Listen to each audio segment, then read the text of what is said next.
मैं सबसे पहले मंच पर आमंत्रित कर रहा हूं मुफ्ती शमाइल नदवी साहब को।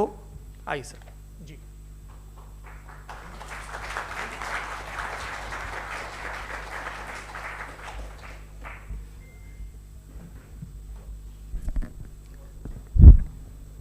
एक आखिरी गुजारिश, आप बोलना शुरू करें। आप लोग प्लीज अपने फोन फ्लाइट मोड पे या साइलेंट मोड पे रखें। एक बार चेक कर लें, कई बार बेध्यानी हो जाती है।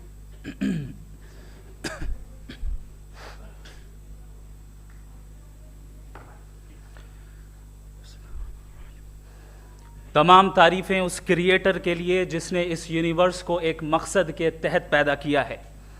रिस्पेक्टेड जनाब जावेद अख्तर साहब, मिस्टर सौरभ द्विवेदी और respected audience, thank you all for being here today.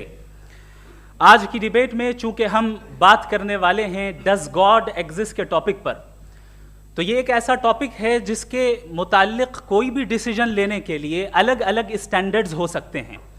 लिहाजा डिबेट के शुरू में ये ज़रूरी है कि हम ये जान लें कि आज के इस टॉपिक में कौन सा स्टैंडर्ड सही होगा और कौन सा गलत होगा।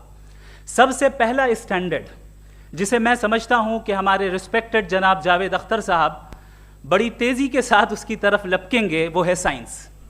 जबकि साइंस दर हकीकत खुदा के एग्जिस्टेंस को डायरेक्टली साबित करने या उसके एग्जिस्टेंस को डिनाई करने के लिए स्टैंडर्ड नहीं बन सकती। और उसकी वजह क्या है, ये मैं नहीं कह रहा, ये वो लोग कह रहे हैं जो साइंस के एक्सपर्ट्स हैं। नेशनल एकेडमी ऑफ साइंस कहती है science doesn't have the processes to prove और disprove the existence of God. Why? क्योंकि साइंस का ताल्लुक एम्पेरिकल एविडेंस से है और एम्पेरिकल एविडेंसेस का ताल्लुक हमारे नेचुरल और फिजिकल वर्ल्ड से है, जबकि गॉड नॉन फिजिकल और सुपर नेचुरल रियलिटी है।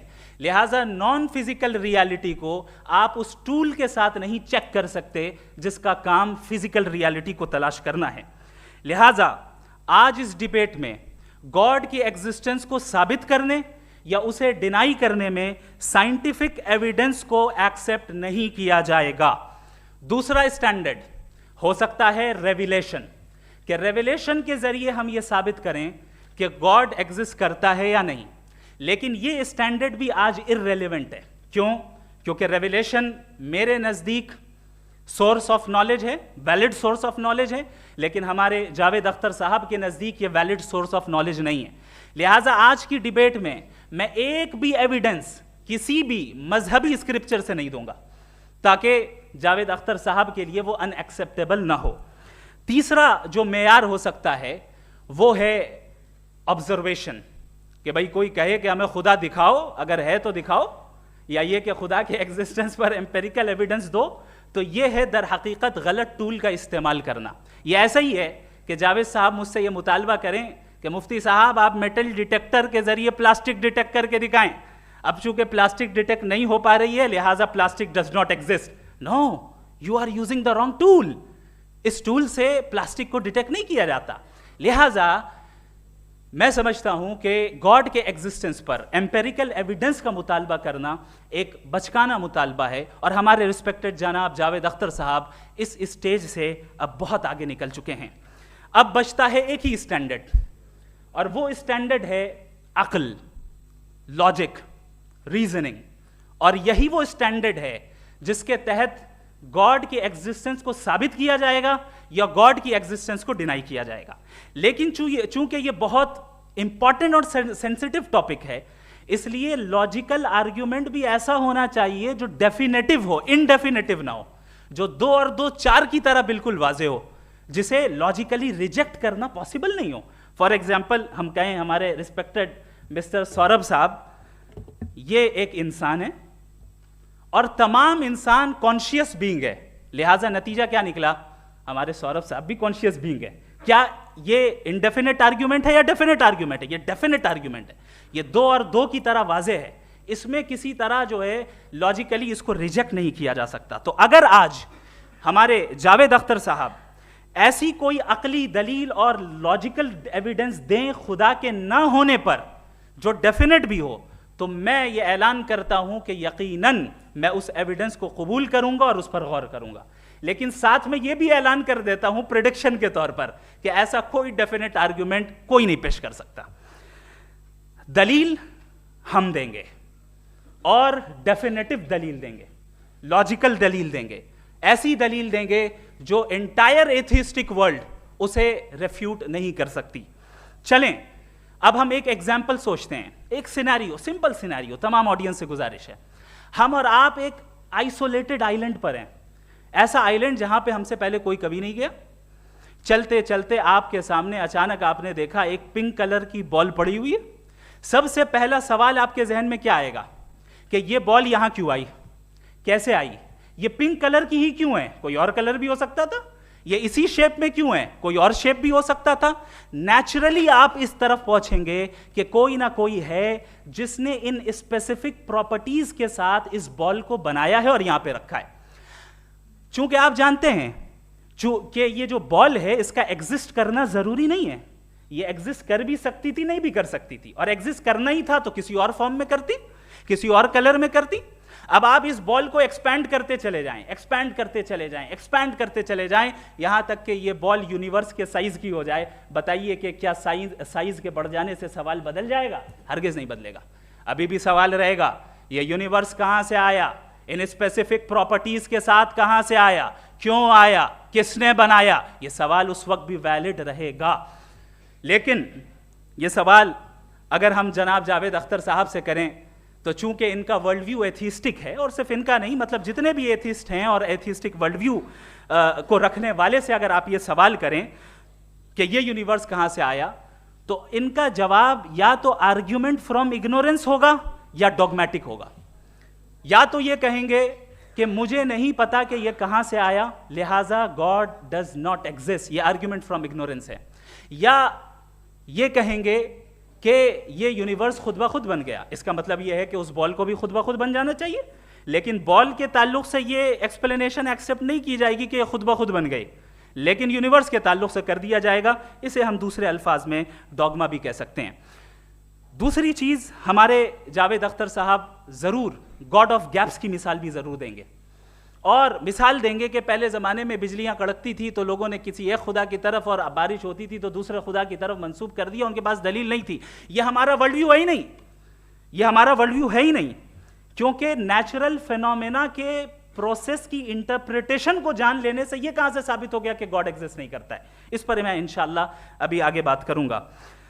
आप हजरात ये भी देखेंगे, और मैं ये एक्सपेक्ट करता हूं कि हमारे रिस्पेक्टेड जनाब जावेद अख्तर साहब जरूर इमोशनल आर्ग्यूमेंट्स भी देंगे, जो कि एक लॉजिकल फेलेसी है जब बात आती है ट्रुथ को डिसाइड करने में। क्यों? मिसाल के तौर पर वो कहेंगे कि अगर गॉड है तो ईविल क्यों एग्जिस्ट करता है, जबकि मैं कहता हूं ईविल का एग्जिस्ट करना गॉड के एग्जिस्ट करने की दलील है, उसके खिलाफ नहीं है। चूंकि अगर गॉड है तो हम सब उसके सामने अकाउंटेबल हैं, और अगर हम अकाउंटेबल हैं तो अकाउंटेबिलिटी के लिए ईविल का मौजूद होना जरूरी है, उसके बगैर हम अकाउंटेबल नहीं हो सकते। और अगर हम अकाउंटेबल नहीं हैं तो हम जनाब जावेद अख्तर साहब से पूछेंगे कि आप बताएं कि फिर सफरिंग इस दुनिया में क्यों है, अगर खुदा नहीं है तो सफरिंग क्यों है, और उन लोगों के जज्बे का क्या जिनके अंदर सफरिंग के बाद इंतकाम लेने का जज्बा पाया जाता है और वो इस दुनिया से ऐसे ही चले गए, क्या उनकी सारी तकलीफें बेकार चली जाएंगी? अब आ जाएं उसी एग्जाम्पल की तरफ कि बॉल, मुझसे अगर कोई पूछे इस बॉल को किसने बनाया और या इस एक्सपेंडेड बॉल को किसने बनाया, मैं कहूंगा कि चूंकि ये यूनिवर्स और इस यूनिवर्स की तमाम चीजें कॉन्टिंजेंट हैं, कॉन्टिंजेंट होने का मतलब ये होता है कि जो अपने एग्जिस्टेंस पे किसी के ऊपर डिपेंड करती हो, तो जाहिर है ये यूनिवर्स कॉन्टिंजेंट है। और अगर कोई चीज कॉन्टिंजेंट नहीं है तो मैं रिक्वेस्ट करूंगा कि मुझे दिखा दें कि कौन सी चीज यूनिवर्स में कॉन्टिंजेंट नहीं है, हम भी जरा गौर कर लें और हम भी देख लें।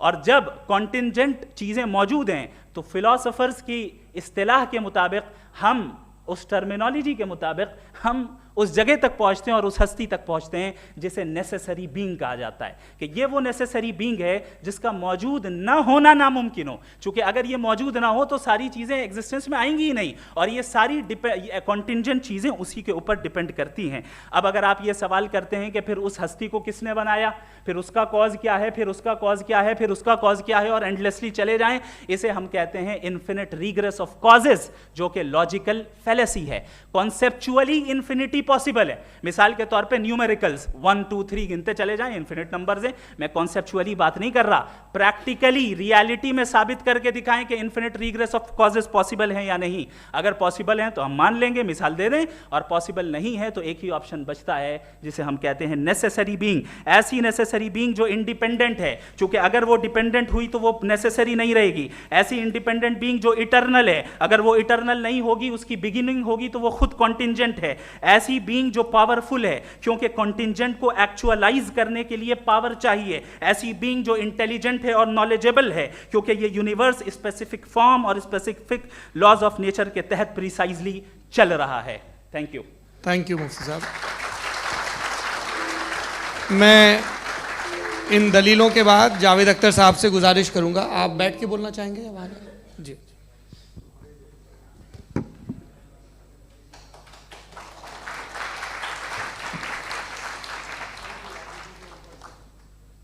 पहले तो मैं मुफ्ती साहब को एक अच्छी खबर देना चाहूँगा कि मेरी नॉलेज साइंस के बारे में बड़ी मामूली है, तो आप फिक्र ना करें उसकी, लेकिन कुछ कॉमन सेंस है मुझ में। देखिए, ये खुदा का तस्वुर कोई नया तस्वुर नहीं है, ये सदियों से रहा है। ये कुछ रिलीजन 3000 साल पुराने होंगे, 4000 साल पुराने होंगे, लेकिन इंसान कोई 10,000 12,000 साल से एग्जिस्ट करता है होमोसेपियन की शक्ल में, और हमेशा कुछ ना कुछ मज़हब रहे। ये मज़हब जाहिलों के नहीं थे, ये मज़हब एक ऐसी ग्रीक सोसाइटी के थे जहाँ बड़े बड़े फिलोसफर्स पैदा हुए। ये मज़हब इजिप्शियंस के थे जिन्होंने पिरामिड्स बनाए थे। ये रोमन्स के थे कि जिनका आर्किटेक्चर और सेनेट यानी पहली बुनियाद डेमोक्रेसी की लिमिटेड थी, मगर डेमोक्रेसी थी, ये उन लोगों ने किए थे। तो इनका जो जुपिटर था, रा था, ज़्यूस था, उन्हें उस पर इतना ही एतमाद था जितना आज किसी मजहबी आदमी को अपने खुदा पे होगा। क्रिश्चियनिटी आने से पहले यूरोप में एक मज़हब था जर्मेनिक रिलीजन, उसका एक खुदा था, उसकी एक बीवी थी, उसके 2 बेटे थे, एक बेटी थी। फिर जर्मनी में जब यूरोप में क्रिश्चियनिटी आई तो वो खुदा, उसकी बीवी और पूरे ख़ानदान चला गया। तो हमने, अगर हम हिस्ट्री देखें तो खुदा जो हैं वो ज़्यादातर फ़ानी है, वो हमेशा रहे नहीं। और वो जो लोग इन्हें मानते थे उनको आप कहें वो तो जाहिल थे, उन्हें तो कुछ पता ही नहीं था, ऐसा नहीं है। वो अपने वक्त में बड़े काबिल लोग थे और अपने वक्त में उन्होंने बड़े बड़े काम किए हैं, फिलोसफर्स थे, साइंटिस्ट थे, लेकिन उनका मज़हब कहाँ गया, उनके खुदा कहाँ गए? आज जो खुदा हैं दुनिया में लोग उन्हें मानते हैं। आपको क्या मालूम कि कितने बरसों के बाद क्या होने वाला है? हम यूरोप में देखते हैं तो चर्च खाली हैं। तो वक्त के साथ चीज़ें बदलती हैं। जहाँ तक इसका ताल्लुक़ है मज़हबों का, हर मज़हब आपसे एक चीज़ मांगता है, फेथ। ये फेथ क्या चीज़ होती है? What is the difference between faith and belief? ये तो बहुत ही अहमकाना बात होगी कि कोई आदमी कहे साहब अगर खुदा है तो मुझे दिखाइए। ये तो जाहिलाना बात हुई। मैंने तो नॉर्थ पोल नहीं देखा है, मगर मैं मानता हूँ कि नॉर्थ पोल है। मैं क्यों मानता हूँ? इसलिए कि अगर ये दुनिया राउंड है तो उसका कोई टॉप होगा। कुछ लोग हैं जो वहाँ गए भी हैं, कॉमन सेंस कहता है कि ऐसा होगा, सबूत है, गवाह है, रीज़न है। तो ये मेरा फेथ नहीं है। तो फेथ में और बिलीफ में डिफरेंस क्या है? जो मज़हब मांगता है आपसे, हर मज़हब फेथ मांगता है। फेथ का मतलब ये है कि ना कोई गवाह हो, ना कोई सबूत हो, ना कोई रैशनल हो, ना कोई लॉजिक हो, ना कोई प्रूफ हो, मगर तुम एक बात को मानो। ये है फेथ। वरना बिलीफ होता। अगर इसमें कुछ भी सबूत होते, गवाह होते, तो फिर इसे आप बिलीफ कहते हैं। जैसे मेरा बिलीफ है कि नॉर्थ पोल है, मेरा फेथ थोड़ी है। फेथ इन तमाम शर्तों को रद्द करता है। तो फिर स्टुपिडिटी क्या है? अगर मैं एक बात ऐसी मानूं जिसकी ना कोई लॉजिक है, ना कोई रैशनल है, ना कोई प्रूफ है, ना कोई गवाह है, ना कोई सबूत है, और मैं उसे मानूं, तो ये स्टुपिडिटी हुई। इसे ही भाई कल को मैं यकीन कर लूँ कि एलॉन मस्क जो है मेरा भाई है, तो मुझे इंतहाई खुशी होगी, सुकून भी बहुत मिलेगा मुझे। लेकिन और कहे भाई क्यों मानते हो, क्या सबूत है भाई, वो तो अमेरिकन है और तुम तो इंडियन हो, वो तो नस्ल अलग है, तुम्हें कभी मिले भी नहीं। साहब देखिए मेरा फेथ है, इस पर बात न किया। फेथ का मतलब ही यह है कि आप प्रूव नहीं कर सकते। अगर आप प्रूव कर सकते हो तो फेथ की ज़रूरत ही नहीं, फिर तो आप बात करेंगे, आप कितनी बहस कर लीजिए। अल्टीमेटली दुनिया का हर मजहब फेथ पे टिका है, और फेथ का मतलब है एक ऐसा यकीन जिसका कोई सबूत, कोई गवाह, कोई रैशनल नहीं। अब आप ये कहें, क्या आप ये क्यों कह रहे हैं कि साहब ये कायनात किसने बनाई? कमाल ये है कि आपने बताया कि एक आइलैंड पे गए और एक बॉल देखी। आपने ये नहीं कहा कि आइलैंड किसने बनाया, आपको सिर्फ बॉल पे हैरत हुई। हमने आइलैंड पे हमने हैरत नहीं की, होते हैं आइलैंड। इसी तरह ये आइलैंड है, सितारे, ये गैलेक्सीज, ये सब आइलैंड हैं, खला में। हम उन्हें टेकन फॉर ग्रांटेड लेते हैं, हम पूछते नहीं किसने बनाए। आपने जजीरे के बारे में भी नहीं पूछा है। मेरी पैदाइश कैसे हुई? क्या मैं प्लान्ड पैदा हुआ था? I was plan to be born, या एक लकी स्पर्म था जो किसी एक से चिपक गया? मेरी पैदाइश रैंडम। और इंसाफ जिसे आप कहते हैं, इंसाफ का तो नेचर से कोई वास्ता ही नहीं है। जो आप कहते हैं कि एक दिन इंसाफ मिलेगा, इंसाफ is a human concept, nature में कोई इंसाफ नहीं। अगर शेर हिरन को खा जाता है तो उसे कोई सजा नहीं मिलती। अगर एक आंधी आती है और हरे भरे पेड़ों को उखाड़ के फेंक देती है तो आंधियों की जेल नहीं होती है। नेचर में इंसाफ नहीं, इसलिए मुझे नेचर को इंसाफ की ज़रूरत भी नहीं। नेचर तमाम एक है।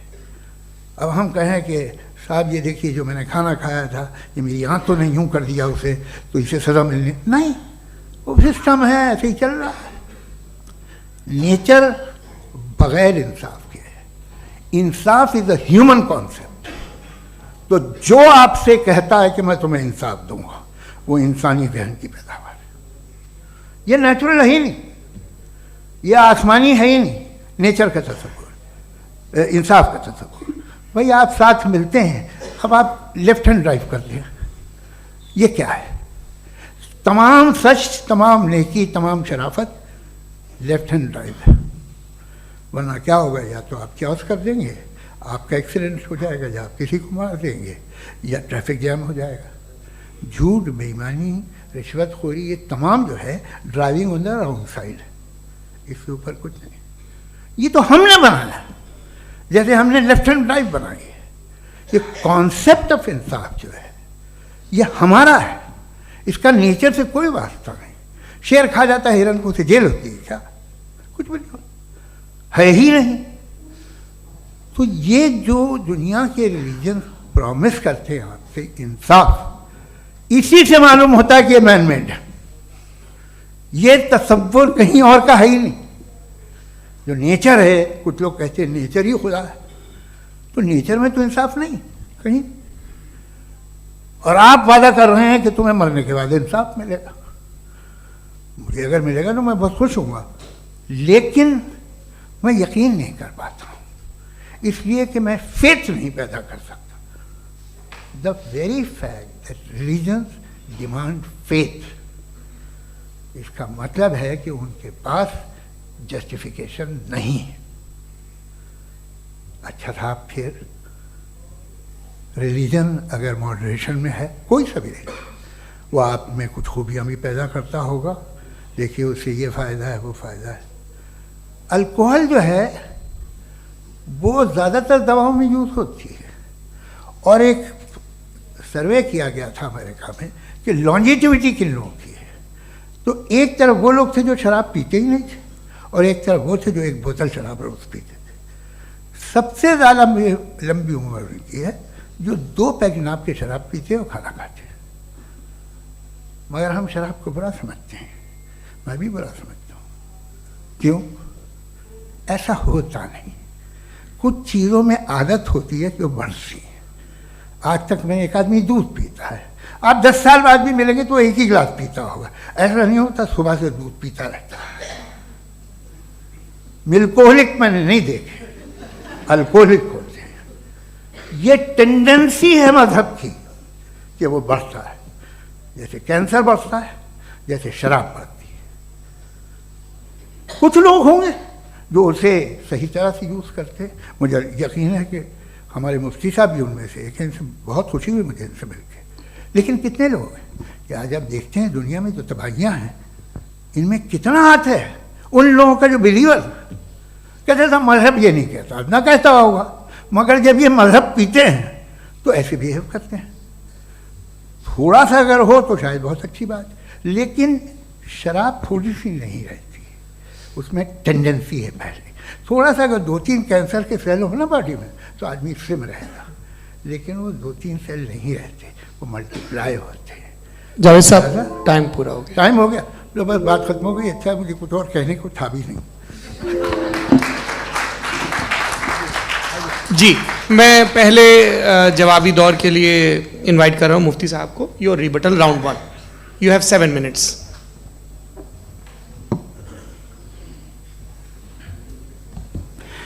Thank you very much Javed साहब। आपकी बात को सुनकर बड़े महजूज हुए हम लोग। महजूज, do you understand?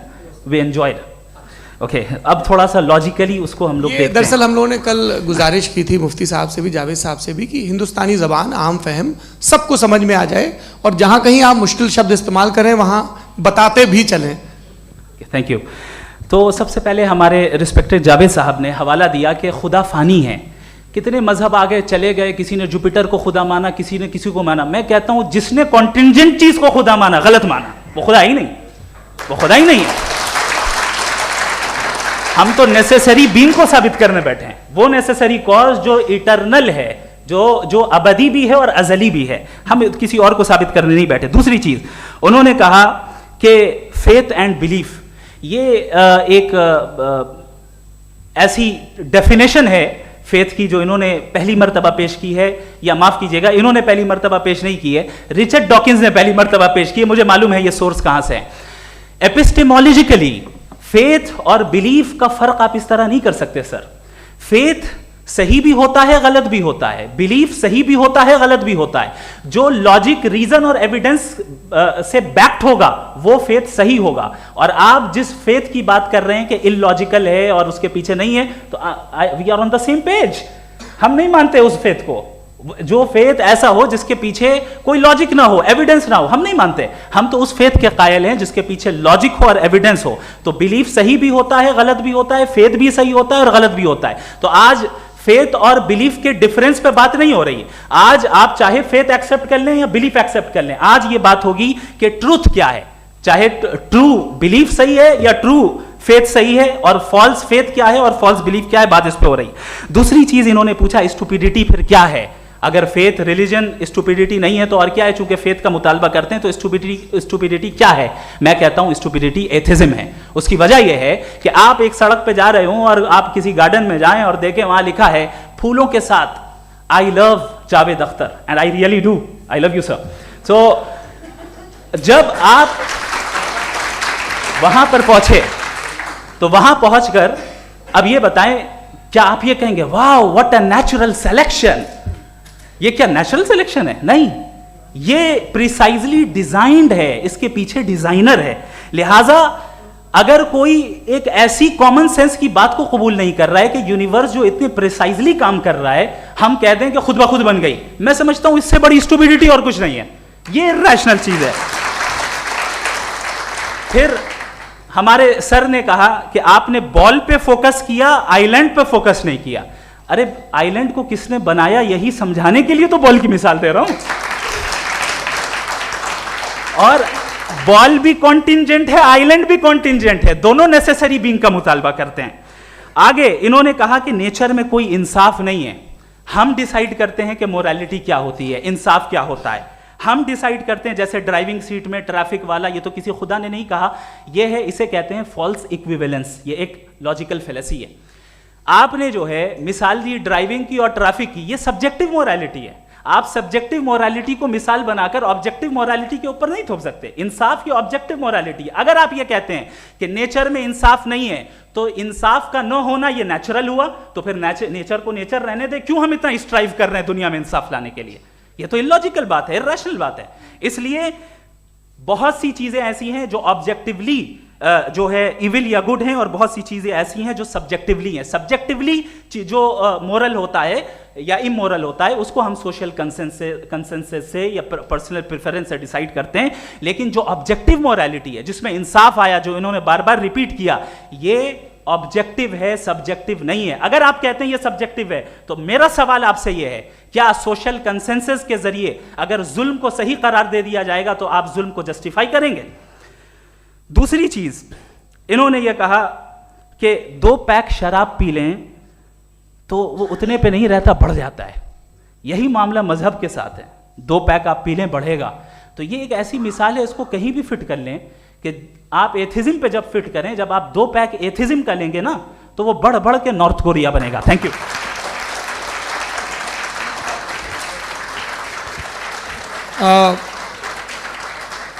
First round की रिबटल के लिए मैं जावेद साहब को इनवाइट कर रहा हूं। आपके पास 7 मिनट का वक्त है, रीसेट कर दीजिएगा प्लीज। मुझे इस बात की खुशी है कि मुफ्ती साहब ने भी मान लिया कि नेचर में कोई इंसाफ नहीं है। तो कोई भी चीज़ जो इंसान ने नहीं बनाई है उसमें इंसाफ नहीं होता है। एक बात मैं आपसे अर्ज़ करूँ, ज़रा पता लगा लीजिएगा, ये जो आप बाग में जाते हैं बेहद खूबसूरत फूल देखते हैं ना, इनमें से कोई नेचुरल नहीं है। ये सारे फूल क्रॉस करके बनाए गए हैं। जो जंगल में फूल होते हैं नहायत मामूली होते हैं। ये फूल इंसानों ने बनाए हैं। जो आप बाग में देख के वाह वाह कहते हैं, ये इंसानों के बनाए हुए हैं। डिफरेंट फूलों को क्रॉस करके, डेवलप करके, फिर क्रॉस करके इस तरह से बनाए गए। नेचुरल फ्लावर नहीं। किसी जंगल वीरान में जाके आप गुलाब के फूल नहीं देखेंगे। ये सब बनाए हुए इंसान ने, बहुत से काम इंसान ने किए। बाकी है कि आपने मेरी एक बात का जवाब नहीं दिया, जिससे मुझे शिकायत है कि फेथ क्या है और आप फेथ मांगते क्यों हैं मुझसे? आप तो लॉजिकल हैं, आपके पास तो सारे रैशनल्स हैं, आपके पास सारे सबूत हैं, तो आपको फेथ की डिमांड क्यों करते हैं कि भाई तुम सरेंडर कर दो और सवाल मत करो?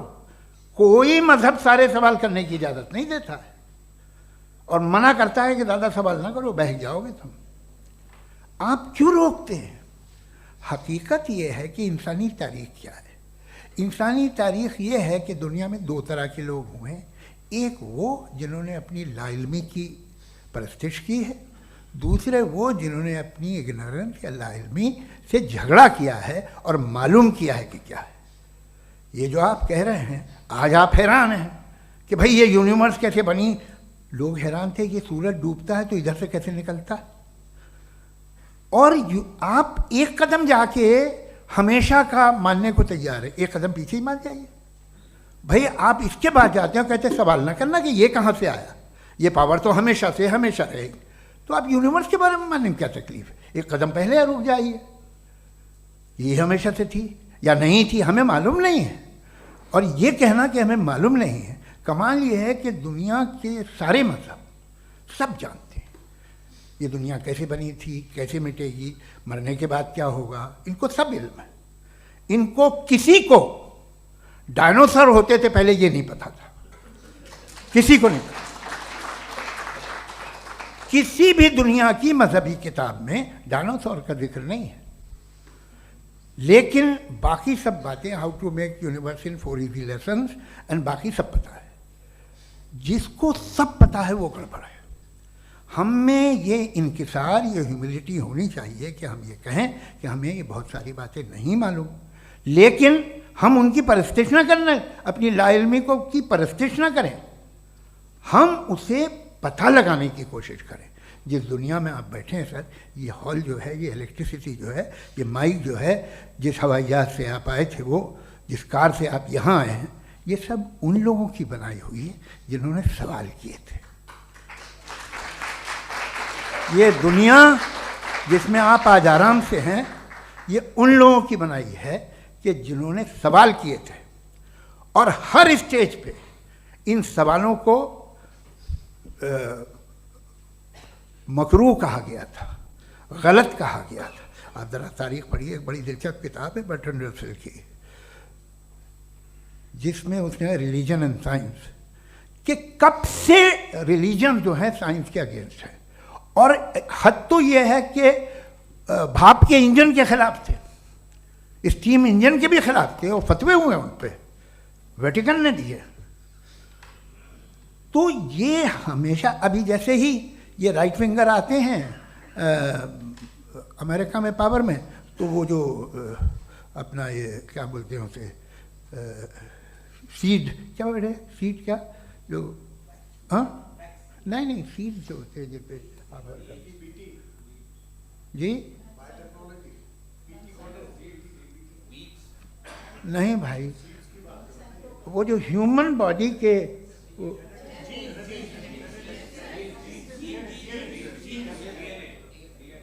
उस पर रिसर्च बंद हो जाती है, रिपब्लिकन नहीं करने देते। अरे भाई इतना डर क्या है तुम्हें? एक ज़माने में बहुत नाराज़ थे ये सारे मजहबी लोग कि ये इंसान तो इंसान बनाने की कोशिश कर रहा है। आपको क्या तकलीफ भाई, बना ले तो बना लेने दो, ये खौफ क्या है? और ये सब आज जो आप कह रहे हैं नामुमकिन है, ये कैसे हुआ? मुझे एक किस्सा याद आता है।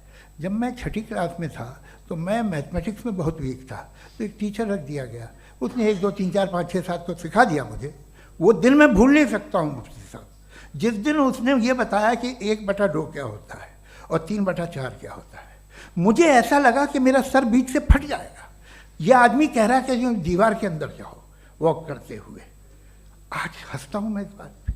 तो आज जो बातें आपके जहन से बिल्कुल परे हैं और आप हैरान होते उन्हें देख के, एक वक्त आएगा कि मामूली लगेंगे। और हुआ है, आपकी इंसानी तारीख ही है। इतनी जल्दी सारे फैसले आप मत कर लीजिए, थोड़ा ये ह्यूमिलिटी रखिए कि भाई ये हमें नहीं मालूम। ये कहने में क्या आ रहा है? ये यूनिवर्स कहाँ तक फैली, ये कब से है और कब तक रहेगी, हमें नहीं मालूम। आपने फैसला कर लिया कब बनी। ये आपके हिसाब से कोई 14 बिलियन ईयर्स बनी जो समझा जाता है। उससे पहले हजारों करोड़ों अरबों साल तक खुदा बैठा क्या कर रहा था? खामोश बैठा था, ऐसे ही जमाइयाँ ले रहा था। फिर उसे आइडिया आया, यार एक काम करते, वक्त अच्छा गुजर जाएगा, यूनिवर्स बनाते। सोचिए, वो तो हमेशा से है ना, मगर यूनिवर्स हमेशा से नहीं है, ये तो बनाई गई है। और उससे पहले क्या था, इनका क्या काम था? कैसी बात है, ये बड़ा आसान है। जो बात हमें आज धीरे धीरे पता चली है, बरसों 2000 और 2500 साल पहले आपको किसी ने बता दिया कि क्या था, आप मान गए, और तब से वही मान रहे हैं जो 2500 साल पहले कहा गया था। सब कुछ बदल गया है, सॉल्व हो रही हैं चीज़ें। अभी साइंस बिल्कुल दावा नहीं करती, या कोई फिलोसफर ये दावा नहीं करता कि हमें सब मालूम, बल्कि वो कहता है कि हमें जितना मालूम होता है उससे ये मालूम होता है कि हमें कितना कम मालूम। तो हम अपनी जहालत से लड़े, उसकी परस्तिश न करें। जी, टाइम है। Thank you so much. मैं तर्कों की श्रृंखला में राउंड 2 के लिए मुफ्ती साहब को आमंत्रित कर रहा हूँ। आपके पास एक बार फिर से 7 मिनट का वक्त है। शुक्रिया। जनाब जावेद अख्तर साहब कई मर्तबा दोहरा रहे हैं कि फ़ेथ का मतलब बताइए, फ़ेथ का मतलब बताइए। मैंने बता दिया, फ़ेथ सही भी होता है, गलत भी होता है। और आज हम फ़ेथ पे बात नहीं कर रहे, हम ट्रुथ और डज गॉड एग्जिस्ट पे बात कर रहे हैं। क्या डज गॉड एग्जिस्ट, ये ट्रुथ यानी गॉड है या नहीं है, इसमें से दोनों ट्रुथ क्या है। अब आप उसे फ़ेथ कह लें, बिलीफ कह लें, नॉट माई बिजनेस। उसके बाद आपने कहा कि भाई सवाल करने से मजहब रोकता है। मैं कहता हूँ जो रोकता है वो रोकता होगा, मैं नहीं रोकता, बल्कि सवाल करें, सवाल करना चाहिए। सवाल कर करके तो हम आगे बढ़ते हैं, तरक्की करते हैं, और इसीलिए मैं आज यहाँ पे आया हूँ। लेकिन सवाल सिर्फ खुदा से नहीं होगा, आपसे भी होगा। सवाल एथिज्म से भी होगा, सवाल सिर्फ मजहब से नहीं होगा, सबसे होगा। और आज मैं सवाल करूँगा और उम्मीद है कि आप जवाब देंगे। अभी तक आपने वैसे कॉन्टिंजेंसी आर्गूमेंट का कोई जवाब नहीं दिया है। चलें, आपने कहा यूनिवर्स के बारे में इटर्नल क्यों नहीं बोल देते। ये चूंकि लॉजिकली पॉसिबल ही नहीं है कि यूनिवर्स इटर्नल हो। यूनिवर्स एक कॉन्टिंजेंट चीज है जो टाइम एंड स्पेस के पाबंद है, टाइम एंड स्पेस से बाउंड है। जो टाइम एंड स्पेस से बाउंड होगा वो कॉन्टिंजेंट होगा, जो कॉन्टिंजेंट होगा वो उसकी बिगिनिंग हुई होगी, जिसकी बिगिनिंग हुई होगी वो इटर्नल नहीं हो सकता। ये तो कॉमन सी बात है। आपने कहा कि किसी मजहबी किताब में डायनासोर का जिक्र नहीं है। अफसोस कि आज तक किसी मैथमेटिक्स के किताब में मुझे डायनासोर का जिक्र नहीं मिला। तो इसका मतलब मैथमेटिक्स की किताब बेकार है? नहीं, उसका वो टॉपिक नहीं है। रेवलेशन का और मजहबी किताबों का टॉपिक ये नहीं है कि आपको आके बताए साइकिल कैसे बनाते हैं, या आकर ये बताएं कि जो है डायनासोर कब था। वो तो मोरालिटी सिखाने आया है, गॉड के बारे में बताने आया, नॉन फिजिकल रियलिटी की हकीकत को सिखाने के लिए आया। रिलीजियन साइंस को रोकता है? नहीं रोकता। अगर रोकता है तो गलत करता है। रिलीजियन साइंटिज्म को रोकता है, जिसमें हमारे जावेद साहब मुब्तला हैं। साइंस और साइंटिज्म में फर्क है। साइंटिज्म यह है कि आप समझें कि साइंस और साइंटिफिक मेथोडोलॉजी ये नॉलेज को हासिल करने का वाहिद सोर्स ऑफ नॉलेज है। यह है साइंटिज्म। हम इसे रिजेक्ट करते हैं। हम साइंस को तो तरक्की करते हैं, भाई आप हमारी पूरी तारीख कर लें, पढ़ लें तो आपको पता चल जाएगा। बहरहाल ये अलग टॉपिक है। उसके बाद इन्होंने एक लफ्ज़ कहा, वेटिकन ने फतवा दिया। वेटिकन का फतवे से कोई ताल्लुक नहीं है, दोनों कॉन्ट्राडिक्टरी अल्फाज हैं। उसके बाद उन्होंने कहा कि भाई हमें नहीं मालूम। अगर नहीं मालूम तो क्लियरली कह देना कि नहीं मालूम है, इसमें क्या हरज है। तो वही तो मैं कह रहा हूं ना कि आप कह दें कि नहीं मालूम, लेकिन क्लेम क्यों कर रहे हैं कि गॉड एग्जिस्ट नहीं कर रहा है। आप कह दें नहीं मालूम है, हो सकता है हो सकता ना हो, लेकिन आप क्लेम कर रहे हैं। The moment you say God does not exist, this is a claim, and now the burden of proof is upon you too, जैसे हमारे ऊपर है। और क्यों है मैं बताता हूं, क्यों है ये भी मैं बताता हूं। फिलोसॉफिकली जो क्लेम होता है ना, सिर्फ ये नहीं होता कि इंसान कहे पॉजिटिव क्लेम करे और नेगेटिव क्लेम करे तो बर्डन ऑफ प्रूफ नहीं है। आप मिसाल के तौर पे मैं कहूं कि फुला उस कमरे में कोई नहीं है, मैंने एक नॉलेज का क्लेम किया है। उस कमरे में कोई नहीं है, मैंने एक नॉलेज का क्लेम किया। या तो मैं कहूं मुझे नहीं पता, हो भी सकता है नहीं भी हो सकता है, this is not a claim. लेकिन जब मैं कह रहा हूं कि वहां कोई नहीं है या मैं कह रहा हूं वहां कोई है, दोनों क्लेम है और दोनों के ऊपर बर्डन ऑफ प्रूफ है। हमारे ऊपर भी बर्डन ऑफ प्रूफ है। मैंने कंटिजेंसी आर्ग्यूमेंट दिया, इसे तोड़कर दिखाइए। आखिरी चीज इन्होंने कहा कि खुदा दुनिया बनाने से पहले 150 साल पहले या करोड़ों साल पहले क्या कर रहा था। अरे हजरत, चलें बहरहाल मैं जवाब दे देता हूं। आप हमारे रिस्पेक्टेड पर्सनालिटी हैं, अगर आप नहीं होते तो मैं इसे एंटरटेन ही नहीं करता। टाइम ये 100 साल पहले या 100 साल बाद, पहले बाद में अभी, ये वो अल्फाज हैं जिनका ताल्लुक टाइम से है। टाइम शुरू ही हुआ है यूनिवर्स की बिगिनिंग के बाद, तो उसके पहले खुदा क्या कर रहा था, सवाल इलॉजिकल है, ये फेलेसी है। यानी आप ये कह रहे हैं कि यूनिवर्स के बनने से पहले खुदा क्या कर रहा था। टाइम के बनने से पहले, पहले का ताल्लुक टाइम से, टाइम उस वक्त था ही नहीं, तो ये सवाल ही इनवैलिड है खुदा के ताल्लुक से।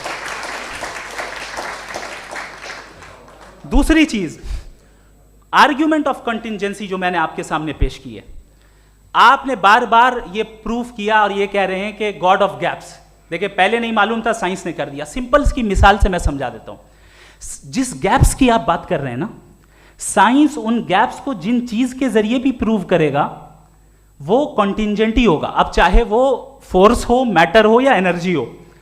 लिहाजा सवाल हमारा उस वक्त भी वैलिड होगा जब तक कि आप नेसेसरी बीइंग पे ना आ जाएं, और इन्फिनिट रिग्रेस पॉसिबल नहीं है of causes in practical world, तो जाहिर है कहीं रुकना पड़ेगा। जहां रुकेंगे वही खुदा है। दूसरी चीज, आपने ये कहा, क्या कह रहा था मैं, किस पॉइंट को? What? Oh no, after that. Just now. हाँ, जहां रुकेंगे वही खुदा है। बहरहाल तो टाइम का जिक्र हो गया, गॉड ऑफ गैप, सॉरी या इसकी एक मिसाल आप ले लें। एक कार है, एक साहब ने देखा कि भाई कार जो है उसके व्हील्स कितने अच्छे लगे हुए हैं सही जगह पे, स्टीयरिंग जो है कितने अच्छे जगह पे लगी हुई है, और सीट्स कितने वेल डिजाइंड है, कितनी प्रिसाइजली ये कार काम कर रही है। तो जरूर कोई ना कोई इसे क्रिएट किया है, किसी ने क्रिएट किया है। अब जावेद साहब आए और कहे अरे जनाब बोनेट खोलिए, इसमें इंजन है, इंजन इस कार को चला रहा है, hence prove no one has created the car. This is illogical, this is irrational. आपने इंजन के जरिए उस गैप को तो साबित किया, लेकिन क्या उससे कार की जो क्रिएशन है और उसका जो क्रिएटर है ये इम्पॉसिबल हो जाए? ऐसा पॉसिबल है? उसका सवाल खत्म हो जाए, ऐसा पॉसिबल है? नहीं। आपने गैप्स को फिल करके, कॉन्टिंजेंट चीजों से गैप्स को फिल करके हमारे ऑब्जर्वेशन को और ब्रॉड कर दिया।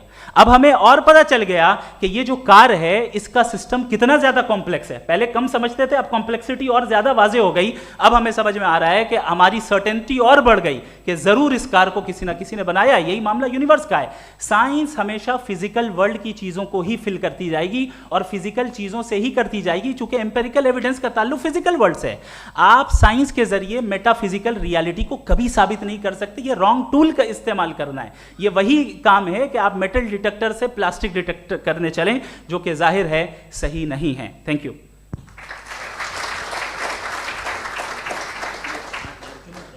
जी, ये आर्ग्यूमेंट का राउंड 2 है। हाँ। 7 मिनट है। पहले तो मैं आपसे अर्ज करूं कि आपने कहा कि जब कायनात ही नहीं थी तो वक्त भी नहीं था, कुछ भी नहीं था। कैसे नहीं था? खुदा था। एक एग्जिस्टेंस तो था ना खुदा का। तो जब खुदा था तो वक्त भी होगा। ऐसा नहीं कि कुछ भी नहीं था, खुदा था। अच्छा, बाकी एक आपने कहा साहब आप साबित कीजिए, आपके पास भी लॉजिक है, मेरे पास भी लॉजिक है। आप मेरा जिम्मेदारी नहीं है साबित करना कि खुदा है। बर्ट्रैंड रसल ने बड़ी अच्छी बात कही। बर्ट्रैंड रसल ने एक बड़ी अच्छी बात कही। मैं आपसे अगर ये दावा करूं कि एक चाय की केतली मरीख के चारों तरफ घूम रही है, मार्स के चारों तरफ, तो ये आपका काम नहीं है कि आप साबित करें कि कोई चाय की केतली नहीं है। ये मेरा काम है, मैंने दावा किया है। ये दावा तो मजहबी लोग करते हैं कि खुदा है। मैं क्यों साबित करूं कि नहीं है? जब तक आप मुझे कन्विंस नहीं कर देंगे मैं नहीं मानूंगा। आपकी जिम्मेदारी है, मेरी जिम्मेदारी नहीं है। दोयम ये कि ये जो आप कह रहे हैं, जो गैप्स हैं, ये गैप जब जब किसी मजहब को चैलेंज करते हैं, जब ऐसा कोई बात आती है तो हंगामा हो जाता है कि जब वो चैलेंज करें किसी फेथ को। ये तमाम साइंस जो है इसे मुख्तलिफ जगहों पे मुख्तलिफ वक्तों में मजहब ने रोकने की कोशिश की है। ये किताब है religion and science, Bertrand Russell की, पढ़िएगा, अच्छी लगेगी आपको। तारीख ही है साइंस, मजहब की साइंस से उसका यही रिश्ता है। अच्छा, अब ये हम सोचें कि बहरहाल ये वजूद जो है मजहब और ये बिलीव इन गॉड इंसान को बेहतर बना देता है। तो एक काम कीजिए, हिंदुस्तान वर्ल्ड का नक्शा लीजिए और मार्क कीजिए कि रिलीजन कहाँ कहाँ ज़्यादा है, कहाँ कहाँ, चाहे वो लैटिन अमेरिका हो या मिडल ईस्ट हो या फार ईस्ट हो या हिंदुस्तान के वो इलाके जहाँ मजहबियत ज़्यादा है। रख दीजिए नक्शा अलग। अब दूसरा नक्शा कि कहाँ कहाँ नाइंसाफ़ी, रिप्रेशन, औरतों के हुकूक की पामाली, जुल्म, डिक्टेटरशिप कहाँ है, नक्शा एक ही होगा। तो आप मुझे बताएं कि जो इसका तरकीब इस्तेमाल क्या है? खुदा का तरकीब इस्तेमाल तो बताइए। आप छोटी सी दवा सड़क पे बेचते हैं, उसकी भी तरकीब इस्तेमाल बताते हैं। इसके इस्तेमाल से तो फ़ायदा नहीं हुआ किसी को। जो सारे के सारे ख़राब मुल्क हैं, ख़राब समाज है, वो सारे जुल्म खुदा के नाम पे करते हैं। वो गलत करते हैं, सही करते हैं, मुझे क्या लेना देना उससे? इस्तेमाल से मालूम होता ना। एक विस्की की बोतल कभी शायद देखी हो आपने, लाल रंग की होती है, उस पर रोशनी और छपड़ा इंतहाई खूबसूरत लगती है, क्या बिगाड़ रही है किसी का? उसका इस्तेमाल गलत है, इसलिए आप उसे नापसंद करते हैं। इसका इस्तेमाल गलत है, इस तसव्वुर का इस्तेमाल ही गलत है और हमेशा से गलत हुआ है। आप देख लीजिए, इंसानी तारीख देख लीजिए, आज देख लीजिए, हिंदुस्तान देखिए, दुनिया देख लीजिए क्या हो रहा है। इसे कैसे इस्तेमाल कर रहे हैं? फेथ वाले लोग क्या फेयर हैं, जस्ट हैं, जो अपने खुदाओं पे यकीन रखते हैं? वो किस तरह के लोग हैं? वो लोगों को इंसाफ देते हैं, वो बेहतर इंसान बने। तो इस दवा का फ़ायदा क्या है? चलो बहुत फ़ायदा हो रहा तो मैं इस्तेमाल कर लूँगा। मुझे तो इस दवा का कोई फ़ायदा दिखता ही नहीं।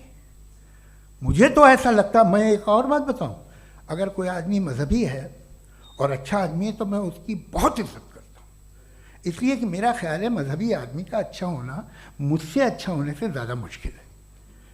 भाई हर चीज़ की एक लिमिट है। आप इतना भाग सकते हैं, इतना नहीं भाग सकते, इतना वजन उठा सकते, इतना नहीं उठा सकते, इतना दूर देख सकते हैं, इतना दूर नहीं देख सकते। उसी तरह कॉमन सेंस कहता है कि आप में नेकी का भी एक कोटा होगा।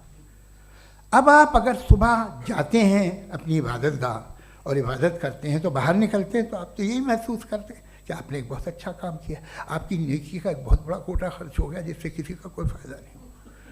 मैं तो नहीं जाता हूँ तो मुझे तो किसी को खाना खिलाना पड़ेगा, किसी बेवा की मदद करनी पड़ेगी, मैं अपना कोटा कैसे कंज्यूम करूँ?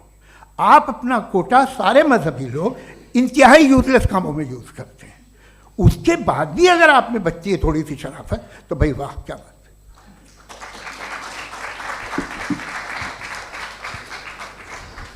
एक तो मुझे ये बात बहुत अच्छी लग रही है कि दोनों ही विद्वान समय को मानते हैं और बहुत समय से अपनी दलीलें और बाज दफ़ा समय से पहले अपनी तकरीरें पूरी करके अपनी अपनी कुर्सी पर बैठ रहे हैं।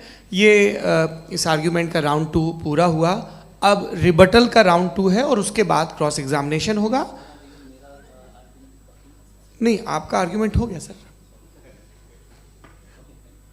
हमारे यहाँ स्कूल के सिलेबस में पंच परमेश्वर कहानी पढ़ाई जाती है प्रेमचंद जी की लिखी हुई। आप निश्चिंत रहिए, आपके कोई राउंड में मिस नहीं होने दूंगा। रिबटल का राउंड 2 मुफ्ती शमाइल नदवी साहब।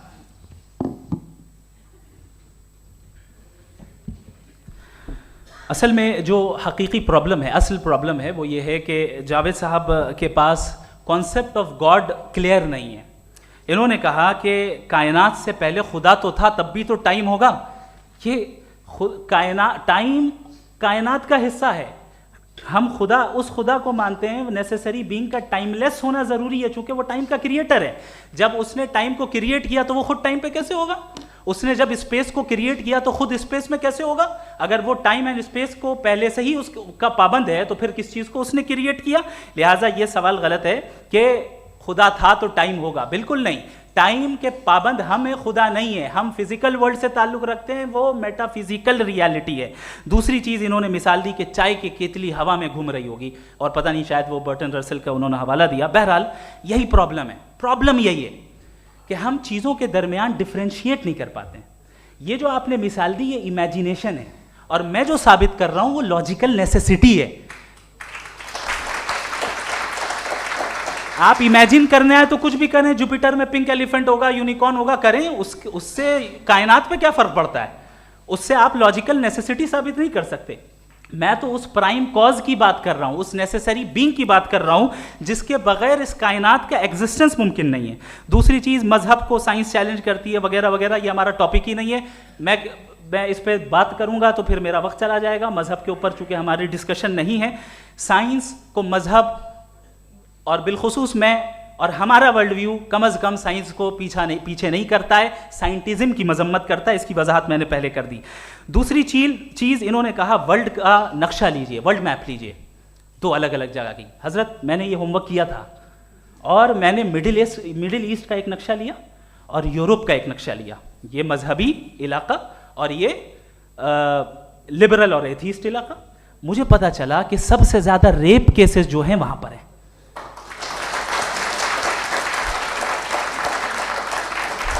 मुझे ये पता चला यूएन की रिपोर्ट के मुताबिक, मैं ये अपने घर से नहीं लेके आ रहा, कि जो वर्किंग वुमेन है यूरोपियन कंट्रीज में उसमें 81% वुमेन सेक्सुअल हैरेसमेंट का वर्क में शुमार हो रही है। ये मिडिल ईस्ट में नहीं हो रहा है, वो मजहबी लोग हैं इसलिए नहीं हो रहा है।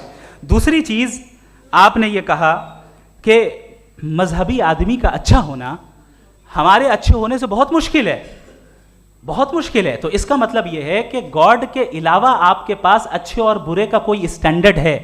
मैं चाहूंगा कि कन्वर्सेशनल स्टाइल वाली डिस्कशन और सेगमेंट पे इसी पे बात कर लेते हैं। Thank you very much.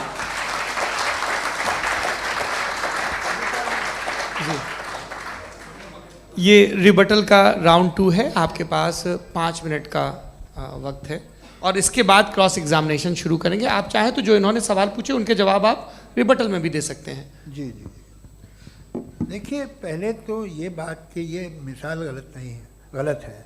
इन्होंने पहले ही हमको डिसार्म कर दिया, कह लिया अकल से मामला सॉल्व नहीं हो सकता, लॉजिक से आप पहुंच नहीं सकते। ये एक मेटाफिजिकल चीज़ है। मेटाफिजिकल अजीब सा लफ्ज़ है, ठीक से किसी को माने नहीं मालूम इसके, तो ऐसा लगता है कुछ बड़ी चीज़ है। अरे भाई क्या होता है मेटाफिजिकल, बताओ, खड़ी हो। ये एक लफ्ज़ है जो कहीं भी इस्तेमाल हो जाता है। जब आप एक बात कर रहे हैं और आप मुझसे बहस कर रहे हैं तो मुझे मेटाफिजिकल मत बताइए, आप लॉजिकली मुझे प्रूव किए, और अगर लॉजिकली आप नहीं बात करते साहब ये मेटाफिजिकल है, तो फिर हम आप बात क्या कर रहे हैं?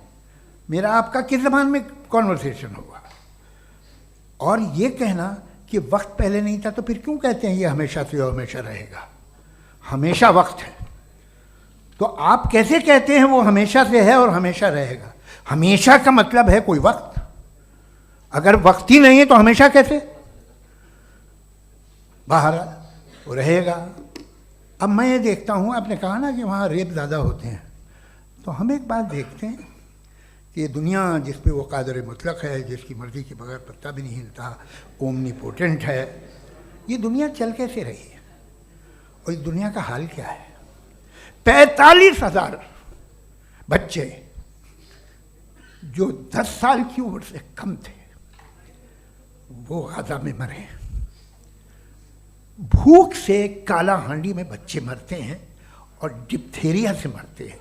डिप्थेरिया अजीब मर्ज है, गले में जाली बनना शुरू होती है, बच्चा नीला हो जाता है, गरीब का बच्चा, इसलिए कि उपास इलाज नहीं। ये कादर मुतलक है, जो चाहे कर दे।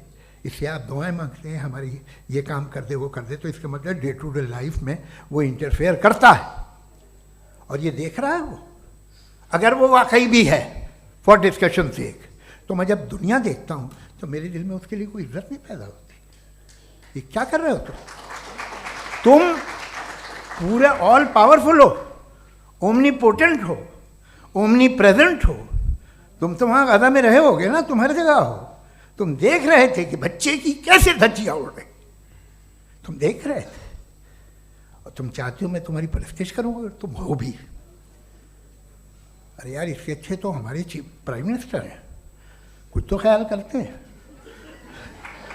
कमाल है, आप किसकी इबादत कर रहे हैं?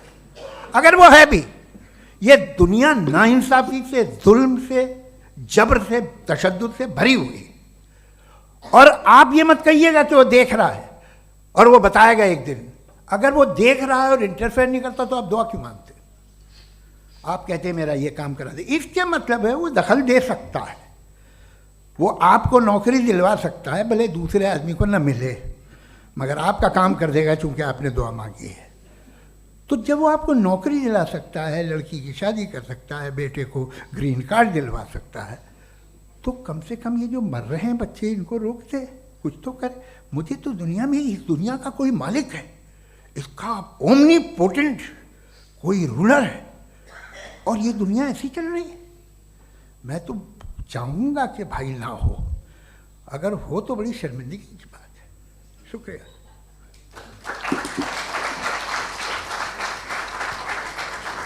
देवियों और सज्जनों, इस बहस के 2 राउंड और 2 रिबटल पूरे हो चुके हैं। अब सबसे ज़रूरी और सबसे मुश्किल राउंड शुरू हो रहा है, क्रॉस एग्जामिनेशन का। अब इन विद्वानों की सज्जनता की एक परख भी होगी और वक्त हमने 16 मिनट का तय किया है। पहला सवाल आप पूछना चाहेंगे? जी बिल्कुल। पहले बोले भी आप आप माइक ले लीजिएगा हाथ में, ये नीचे से होना चाहिए। जी मैं बोलता हूँ, ये डायस हटा सकते हैं क्या हम थोड़ा क्विकली? डायस पीछे कर दीजिए बस थोड़ा सा, है, ताकि ये जो दाएं बाएं लोग बैठे हैं, इसे हटा ही दीजिए। अब हम वहाँ तो जाने वाले नहीं, आराम से आराम से। दोनों तरफ से हटा दीजिए।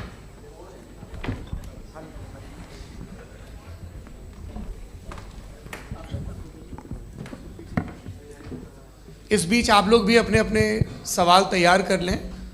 ये ध्यान रखेंगे कि मैं यहाँ से सवाल लूँगा, आप लोगों को अपना हाथ ऊपर करना है, अपना नाम बताना है और अधिकतम 3 वाक्यों में अपना सवाल पूरा करना है।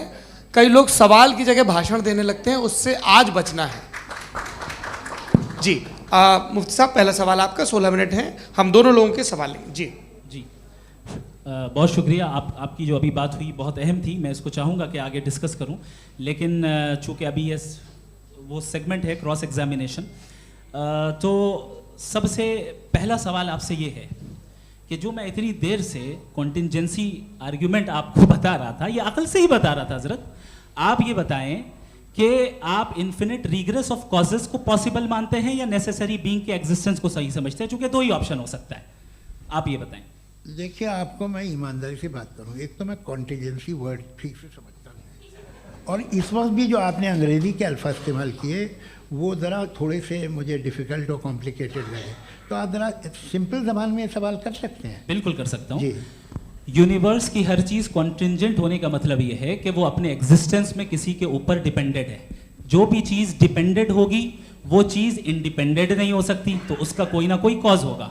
तो अब आप क्या समझते हैं कि ये इन्फिनिट रिग्रेस है, यानी कॉज पर कॉज, कॉज पर कॉज, कॉज पर कॉज, और कभी कोई यानी ये एंडलेसली चलता रहा? क्योंकि अगर ऐसा होगा तो हम तो एग्जिस्टेंस में आते ही नहीं, लॉजिकली ये मुत्तफक अलैह चीज है, मुत्तफक अलैह अग्रीड अपॉन। ओके,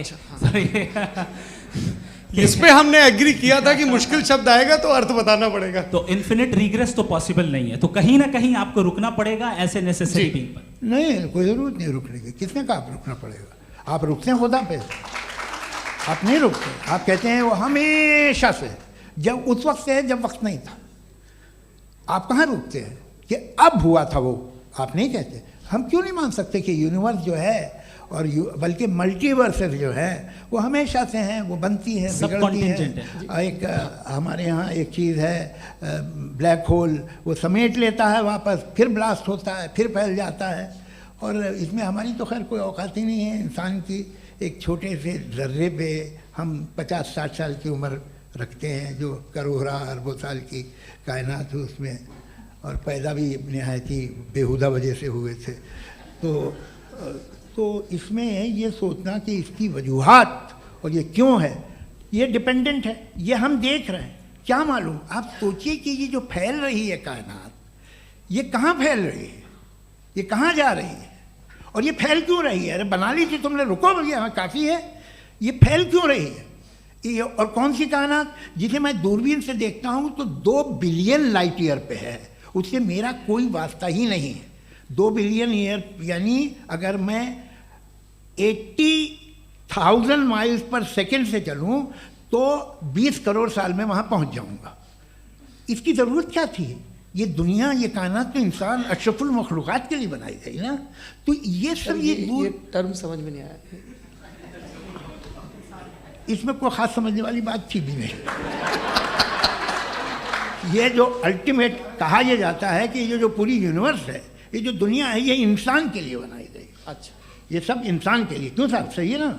बिल्कुल, लेकिन इसका ये मतलब नहीं कि किसी चीज के पीछे रीजन आपको नहीं पता तो रीजन नहीं है, इसे कहते हैं नहीं, मुझे नहीं पता, लेकिन मेरी जिम्मेदारी नहीं है। वो बिल्कुल सही कहा था उसने, बर्टन रसल ने। आपने उसे मजाक में टाल दिया कि भाई आप एक दावा कर रहे हैं, मैं क्यों कहूँ कि ये गलत है दावा? आप प्रूफ कीजिए, मेरे पे जिम्मेदारी ही नहीं है, मैंने थोड़ी कहा है। आप प्रूफ कीजिए कि ये सही है। आप आर्ग्यूमेंट ऑफ कंटिंजेंसी का जवाब ही नहीं दे रहे हैं। पूछना चाहेंगे? आप सवाल पूछना चाहेंगे मुफ्ती साहब से? क्योंकि ये क्रॉस एग्जामिनेशन का दौर है। आप जैसे पहले बोल रहे थे फेथ को लेके कुछ। मैं ये पूछना चाहूँगा कि खुदा ने जो भी रेवलेशन किए हैं, एक मज़हब के नहीं बहुत से मज़हबों में किए हैं, अलग अलग रेवलेशन है। कहीं कुछ एक बातें हैं, कॉन्ट्रडिक्शन भी है आपस में, कहीं कुछ आप कर सकते हैं, कहीं कुछ नहीं कर सकते। ऐसा नहीं है कि सबकी कोड ऑफ मॉरल एक है। तो ये किस्सा क्या है? अब आप ये देखिए कि मुझे कभी कभी लगता है कि ये जो फुटबॉल फाइनल होता है, लाखों लोग होते हैं, फिर वो टीवी कवर कर करोड़ों लोग, अगर उसमें खुदा की एक बूमिंग आवाज़ आ जाती, मैं गॉड हूँ, तो सारे लोग अभी सुन लेते और टीवी पे भी सुन लेते, किस्सा ख़त्म होता। ये इतनी राजदारी क्या है कि तुम सामने कुछ तो सबूत दे दो हमें सॉलिड। ये कह रहा साहब ये यूनिवर्स कैसे बनी, इससे मसला क्या हल होगा? मैं पूछूंगा आपसे खुदा कैसे बना? क्यों नहीं पूछूंगा कैसे बना? बल्कि वो तो कायनात से कहीं ज़्यादा इंटेलिजेंट है, कायनात से कहीं ज़्यादा कॉम्प्लेक्स। जी वो हमेशा से है। आप कहेंगे मैं मान लूँगा। अच्छा, दोयम वो कादिर मुतलक, यानी कादिर मुतलक का मतलब ओमनीपोटेंट, वो जो चाहे कर सकता है। आपको नौकरी दिलवा सकता है, आपकी अच्छी जगह शादी करवा सकता है, आपके पड़ोसी का मुकदमा हरवा सकता है, आपको जिता सकता है, सब काम करता है। थोड़ा सा माइक क्लोज जी। वो इस दुनिया को चला कैसे रहा है? ये दुनिया कैसे चल रही है? आपको इस पर हैरत नहीं होती? या क़यामत के बाद कभी एक जस्टिस होगा, जब ये बच्चा मर चुका होगा जिसकी धज्जियाँ उड़ गई बम से, इसको इंसाफ मिलेगा तब। अच्छा अब जवाब दूं? हाँ दीजिए। मैं वही इसीलिए आप ही की तरफ। सबसे पहले आपने रेवलेशन और स्क्रिप्चर्स की बात की, इस पे मैं बात कर सकता हूँ लेकिन आज नहीं करूंगा चूंकि वक्त कम है, कभी और इस पे डिस्कस करेंगे। मैं तैयार हूँ उस पे भी बात करने के लिए। ये क्योंकि अभी हमारा से topic- राउंड 2 की भूमिका तय हो रही है। Does God exist round 2? जी, चूंकि आज गॉड के एग्जिस्टेंस पे बात है तो मैं उसी के रिलेटेड जो है आपके सवालात को एंटरटेन भी करूंगा और मैं भी पूछूंगा।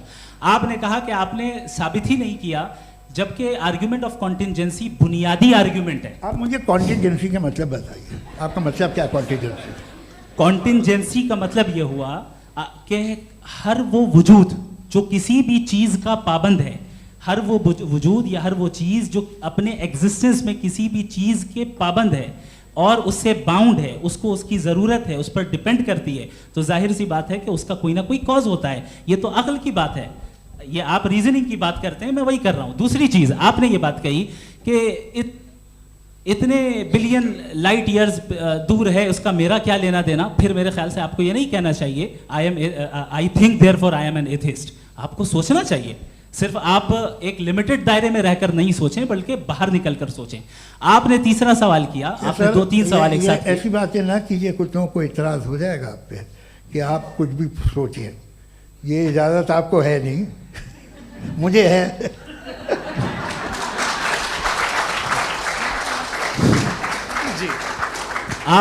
आपने प्रॉब्लम ऑफ इविल के ताल्लुक से सवाल किया और बार बार आप एक लफ्ज रिपीट कर रहे हैं कि ओमनीपोटेंट गॉड है, ऑल पावरफुल गॉड है। यही तो दरअसल समझना है कि गॉड का कॉन्सेप्ट क्या है। प्रॉब्लम ऑफ इविल जो है, प्रॉब्लम ऑफ इविल दर हकीकत 2 असम्पशंस पर कायम है। अगर आप इन 2 असम्पशंस को समझ जाएं तो ये प्रॉब्लम नहीं रहेगी, आर्ग्यूमेंट आपको समझ में आ जाएगी कि ये कोलैप्स कर जाता है। पॉइंट नंबर 1, यानी जो आपका सबसे पहला फॉल्स असम्पशन है कि गॉड मर्सीफुल है, ओमनीपोटेंट है, दुनिया में जुल्म हो रहा है। लेकिन आपको ये समझना चाहिए कि हमारे वर्ल्ड व्यू के मुताबिक गॉड सिर्फ ओमनीपोटेंट और सिर्फ मर्सीफुल नहीं है, बल्कि वो ऑल वाइज भी है और वो ऑल नोइंग भी है। उसके हर काम के पीछे हिकमत और विजडम है। ये कोई जरूरी नहीं है कि वो हिकमत और विजडम आपको समझ में आए या मुझे समझ में आए। अगर आप जो समझ रहे हैं उसके मुताबिक आप फैसला कर रहे हैं, ये लिमिटेड पर्सपेक्टिव से आर्ग्यूमेंट है। और इस चीज को हम अपनी दुनिया में, अपने लाइफ में, डेली लाइफ में इस प्रिंसिपल को एक्सेप्ट करते हैं। हम जब किसी डॉक्टर के पास जाते हैं, डॉक्टर के पास जाकर वो अगर उसने हमें कोई दवाई दी है तो हम ये तो नहीं कहते कि जब तक आपके पास जितना नॉलेज और जितना विजडम नहीं है, आपने क्यों ये दवाई दी है, तब तक हम इस चीज को एक्सेप्ट नहीं करेंगे। नहीं कहते, हम उसकी अथॉरिटी को तस्लीम करते हैं। क्यों? क्योंकि उसकी हम जानते हैं कि वो नॉलेजेबल है, वो विजडम वाला है, हमसे ज्यादा नॉलेज और हमसे ज्यादा विजडम है। बताएं सर। मैंने डॉक्टर में और खुदा में बड़ा डिफरेंस है। डॉक्टर पढ़ा लिखा होता है एक, तो मैं उसकी बात सुनूंगा। 2 ये नहीं कुछ जवाब तो ये भी नहीं है सर। प्लीज आ आप जाइए, अगर चलिए। सब ऑडियंस से बोलने लगेंगे तो हाँ। फिर मतलब नहीं सिविलाइज्ड बहस का। मतलब आप ये कहें कि चूंकि आप डॉक्टर पे बिलीव करते हैं इसलिए खुदा पे बिलीव कीजिए, क्या ये मिसाल आपको समझाने के लिए। आर्ग्यूमेंट है, इस पे आपको एतराज नहीं है। तो सिंपल बात ये है कि मैं अगर ये यकीन कर लूँ कि एक ओमनीपोटेंट, उसकी मसलहत है, ये जो बच्चे मर रहे हैं ये मसलहत है उसकी, मुझे नहीं चाहिए इसकी मसलहत। उसकी मसलहत नहीं, यही मसलहत तो क्या समझना है। मतलब एक्सपीरियंस। अच्छा, इस आपने अभी मेरी बात पूरी सुनी नहीं। मैंने कहा आपका पूरा आर्ग्यूमेंट 2 फॉल्स असम्पशंस पर है। एक फॉल्स असम्पशन मैंने बता दिया, दूसरा फॉल्स असम्पशन ये है कि इस दुनिया में इविल के होने का कोई गुड रीजन नहीं है, जबकि हमारे पास बाज रीजंस मौजूद हैं, हमारे पास बाज वजूहात मौजूद हैं। अगर इस दुनिया में इविल ना हो तो आप गुड को डिफाइन कैसे करेंगे? अगर जुल्म ना हो आप इंसाफ को समझेंगे कैसे? अगर तारीकी ना हो तो आप लाइट को समझेंगे कैसे? बहुत अच्छे। अभी और सुन लें, अभी और बाकी है। ये तो बात बहुत पसंद आई साहब मुझे कि जब तक रेप ना हो तब तक औरतों की इज्जत का ख्याल आपने मेरा जवाब पूरा सुना ही नहीं। जब तक के बच्चों का कत्ल ना किया जाए तब तक आपको बच्चों की मासूमियत की इज्जत। आपने पूरा जवाब सुना ही नहीं। क्या बात है, क्या आपने नुक्ता निकाला हुआ? आपने पूरा जवाब सुना ही नहीं। आप सुन लें, मेरी बात सुन लें। ये मैंने आपको एक चीज बताई। दूसरी चीज, इस दुनिया में हम आए हैं टेस्ट के लिए, हमारा टेस्ट हो रहा है और हर इंसान का अलग अलग अंदाज में टेस्ट होता है। और इस दुनिया में अगर इविल मौजूद है तो वो इविल जरिया है हमारे अंदर ह्यूमन नोबल क्वालिटीज को डेवलप करने का और अलग अलग फील्ड में प्रोग्रेस करने का। और अगर हमारे अंदर और इस दुनिया में इविल नहीं होता तो बताइए टेस्ट का मतलब क्या होता? अगर मैं अपने स्टूडेंट को एमसीक्यूज दूं और उसमें सिर्फ राइट आंसर लिख कर दे दूं और कहूं तुम्हारा टेस्ट हो गया, ये मीनिंगलेस है। इस दुनिया में अगर हम टेस्ट के लिए आए हैं तो जाहिर है गुड एंड इविल दोनों मौजूद है। तो अगर गुड एंड इविल दोनों मौजूद है तो ये इविल भी खुदा का बनाया हुआ है? जी हाँ, खुदा का बनाया हुआ है। लेकिन अच्छा, चलो अच्छी बात। जी बिल्कुल, तो बिल्कुल खुदा ने बनाया। अभी तो ये है कि जो मेजॉरिटी है दुनिया में वो इविल है, तो ये खुदा एक्चुअली इविल के साइड पे लग रहा है मुझे। बिल्कुल भी मैं बताता हूं। मेजॉरिटी में तो वो है। क्या बात कर रहे हैं भाई आप? मैं बहुत कोई भी जो मुंसिफ होगा, चाहे आपका अपना घर हो जिसके आप सबसे बड़े हैं, चाहे आपकी ऑर्गेनाइजेशन हो जो आप चलाते हैं, वहां पर आप इविल रखेंगे साबित करने को कि बाकी लोग शरीफ हैं? मेरी बात सुनिए। क्या ये आर्ग्यूमेंट ही गलत है? अगर कि जब तक के कोई इविल नहीं होगा तब तक के शरीफ आदमी शरीफ नहीं लगेगा। अगर एग्जामिनर गलत ऑप्शन दे रहा है तो एग्जामिनर इविल नहीं हो गया। जो गलत ऑप्शन को सेलेक्ट कर रहा है वो फेल होगा। क्रिएटर ने इविल को बनाया है लेकिन वो इविल नहीं है। अच्छा सुनिए मेरी बात, हाँ। Let me complete sir. जी जी। क्रिएटर ने इविल को बनाया है टेस्ट के लिए, वो इविल नहीं है। इविल वो होगा जो उसे इख्तियार करेगा। छुरी को बनाने वाला गलत नहीं होता है, छुरी का गलत इस्तेमाल करने वाला गलत होता है। रेप को कैसे गलत इस्तेमाल करते हैं? रेप इंसान के फ्री विल का नतीजा है। ये रेप कैसे गलत इस्तेमाल होता है? ये मुझे अब सुन लें, अब सुन लें। गलत इस्तेमाल होता है। हाँ मैं बता रहा हूँ ना, कैसे गलत मैं बता रहा हूँ जी। कि जो इविल इस दुनिया में मौजूद है उसके कई सारे तरीके हैं। एक तरीका इंसान का अपना फ्री विल है। अब अगर कोई रेपिस्ट रेप कर रहा है तो इसका गॉड का कसूर नहीं है, वो अपने फ्री विल का गलत इस्तेमाल कर रहा है, उसको सजा मिलनी चाहिए। अच्छा। और उसी के लिए जहन्नम बनाई गई है। ये फ्री विल का भी बड़ा चक्कर। आप जब कोई बुरा काम करते हैं या कोई बुराई होती है तो ये कहा जाता है कि ये फ्री विल है। 7 billion free wills are moving on this planet. 7 billion free will. और एक आदमी अपनी फ्री विल से मुझे कत्ल कर दे तो मैं खुदा की मर्जी से मरा हूँ कि इसकी फ्री विल की वजह से? मेरी मौत खुदा के हाथ है या ये फ्री विल वाले के हाथ है? खुदा ने फ्री विल का निजाम बनाया है और उस निजाम का गलत इस्तेमाल करके कोई आपको मार रहा है, इस्तेमाल करके मेरा कत्ल कर देता है। अब मेरी मौत का जिम्मेदार कौन है? वो इंसान जिम्मेदार है। वो इंसान। जी। तो ये कहना कि और उसको सजा मिलेगी। तो अब आप आगे चलिए कि ये तय करना कि अल्लाह ही या खुदा, सॉरी अल्लाह ने, खुदा ही जिंदगी देता है, खुदा ही मौत देता है, ये गलत है। बिल्कुल गलत नहीं है। हाँ, नहीं, निजाम उसी ने बनाया फ्री विल का। निजाम मौत और हयात का उसी ने बनाया। You are contradicting yourself.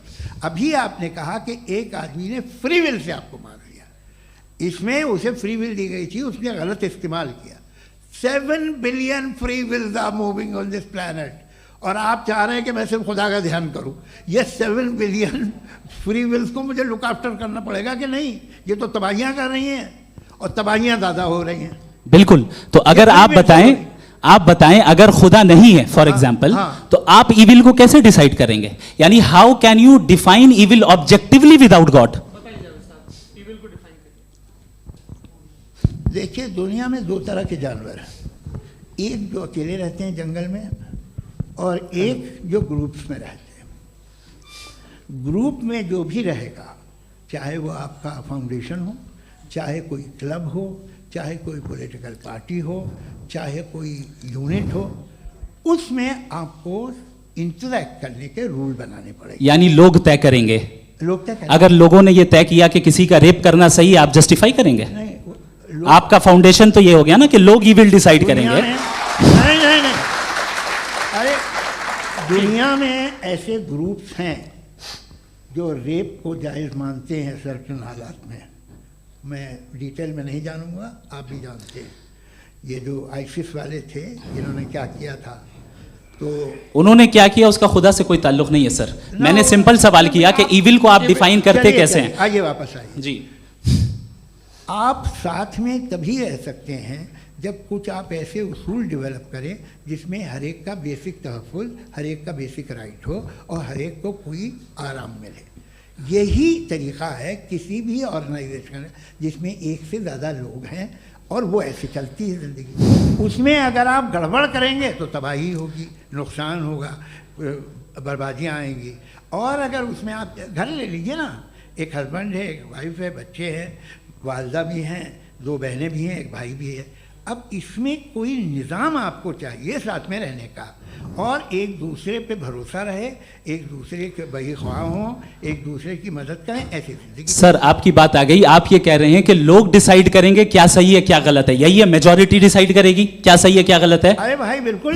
Majority अगर ये कहे कि नाजी जर्मनी के साथ जिस तरह मेजॉरिटी थी कि जेनोसाइड करना सही है, आप जस्टिफाई करेंगे? उस वक्त आपका ये सवाल सिर्फ उसके बाद क्लोजिंग। हाँ, उस वक्त प्लेनेट पे जो लोग थे, उनमें कितने लोग हिटलर को सही समझते? अच्छा, प्लेनेट की मेजॉरिटी तय करेगी, सोसाइटी की नहीं। प्लेनेट की मेजॉरिटी गॉड के एग्जिस्टेंस को सही मानती है, आप क्यों नहीं मानते? ये हेलो ये क्रॉस क्वेश्चन का राउंड यहाँ पर समाप्त होता है।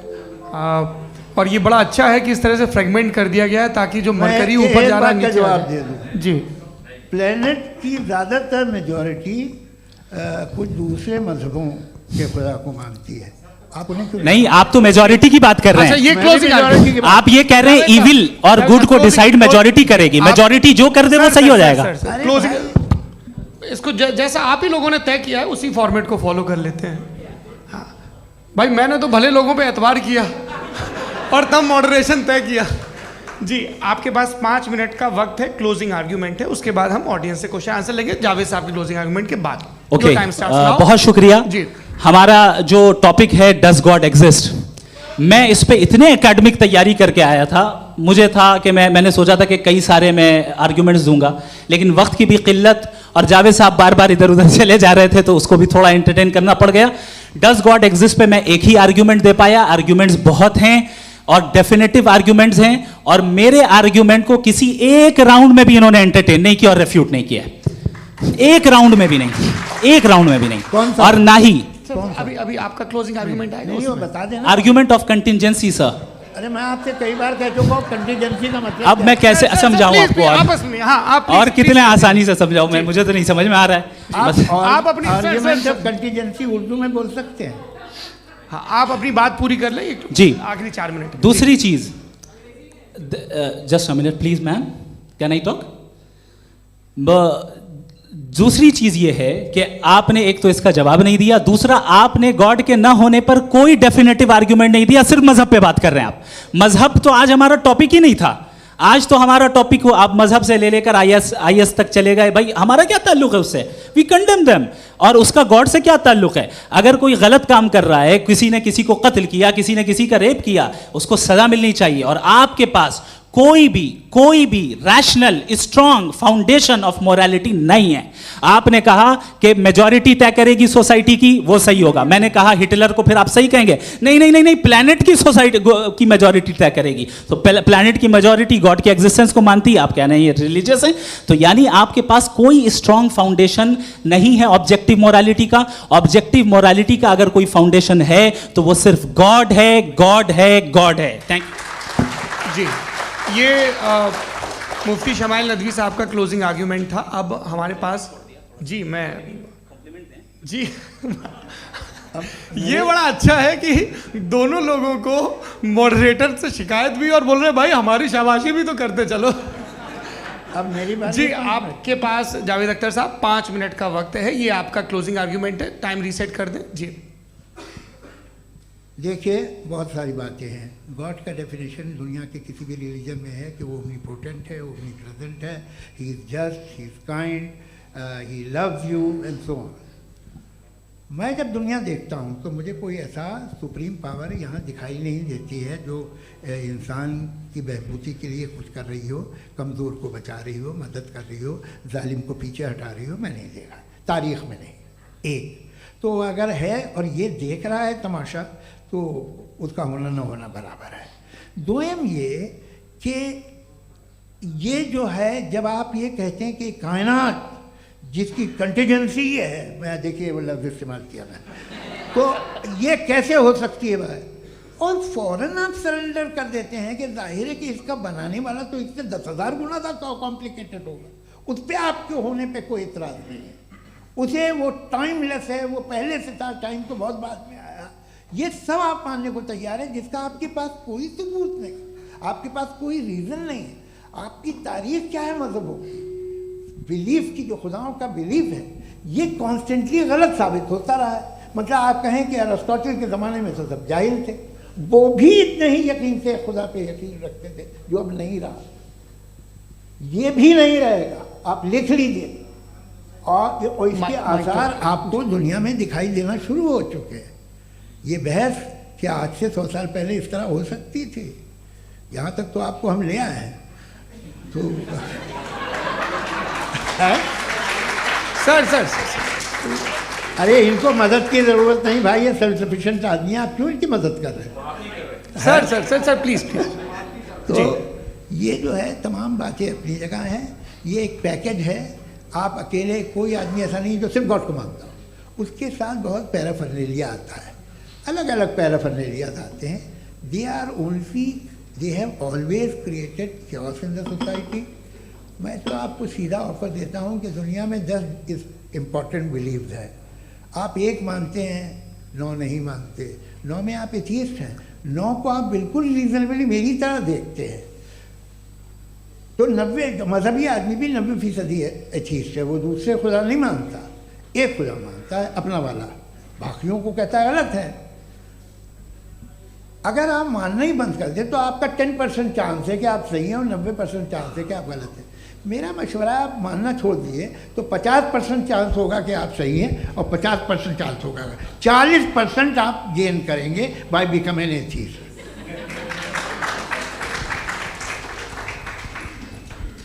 ये एक फरसूदा ख्याल है, ये ख़त्म हो रहा है। हो सकता है मेरी ज़िंदगी में ना हो, लेकिन ये हो जाएगा। जो बातें ये इनको आप मेटाफिज़िकल, ये वो ऐसे रिस्पेक्टेबल टर्म दे दिए, ये तो उन लोग के हैं जिन्हें ना फिज़िक्स मालूम थी ना मेटा मालूम था, ये उन्होंने आपको दिए हैं। जी बहुत शुक्रिया आप दोनों लोगों का। और अब इस बातचीत का आखिरी राउंड शुरू होगा, डज गॉड एग्जिस्ट की ये बहस मुफ्ती शमाइल नदवी और जावेद अख्तर साहब के बीच। आप लोग अपने अपने हाथ ऊपर करेंगे, मैं यहाँ से तय करूँगा। और माइक हमारे पास है क्या? एक ही माइक है ऑडियंस के लिए? 2 माइक है, एक इस तरफ एक इस तरफ, ठीक है।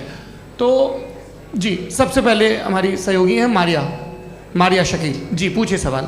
थोड़ा सा रुकेंगे ताकि कैमरे का फ्रेम आप पर आ जाए, आपकी तो प्रैक्टिस है टीवी की। जी नदवी साहब, मैं खुदा को मानती हूँ, पहले मैं इसी प्रमाइस से शुरू कर रही हूँ और ये बता रही हूँ आपको, मैं मानती हूँ।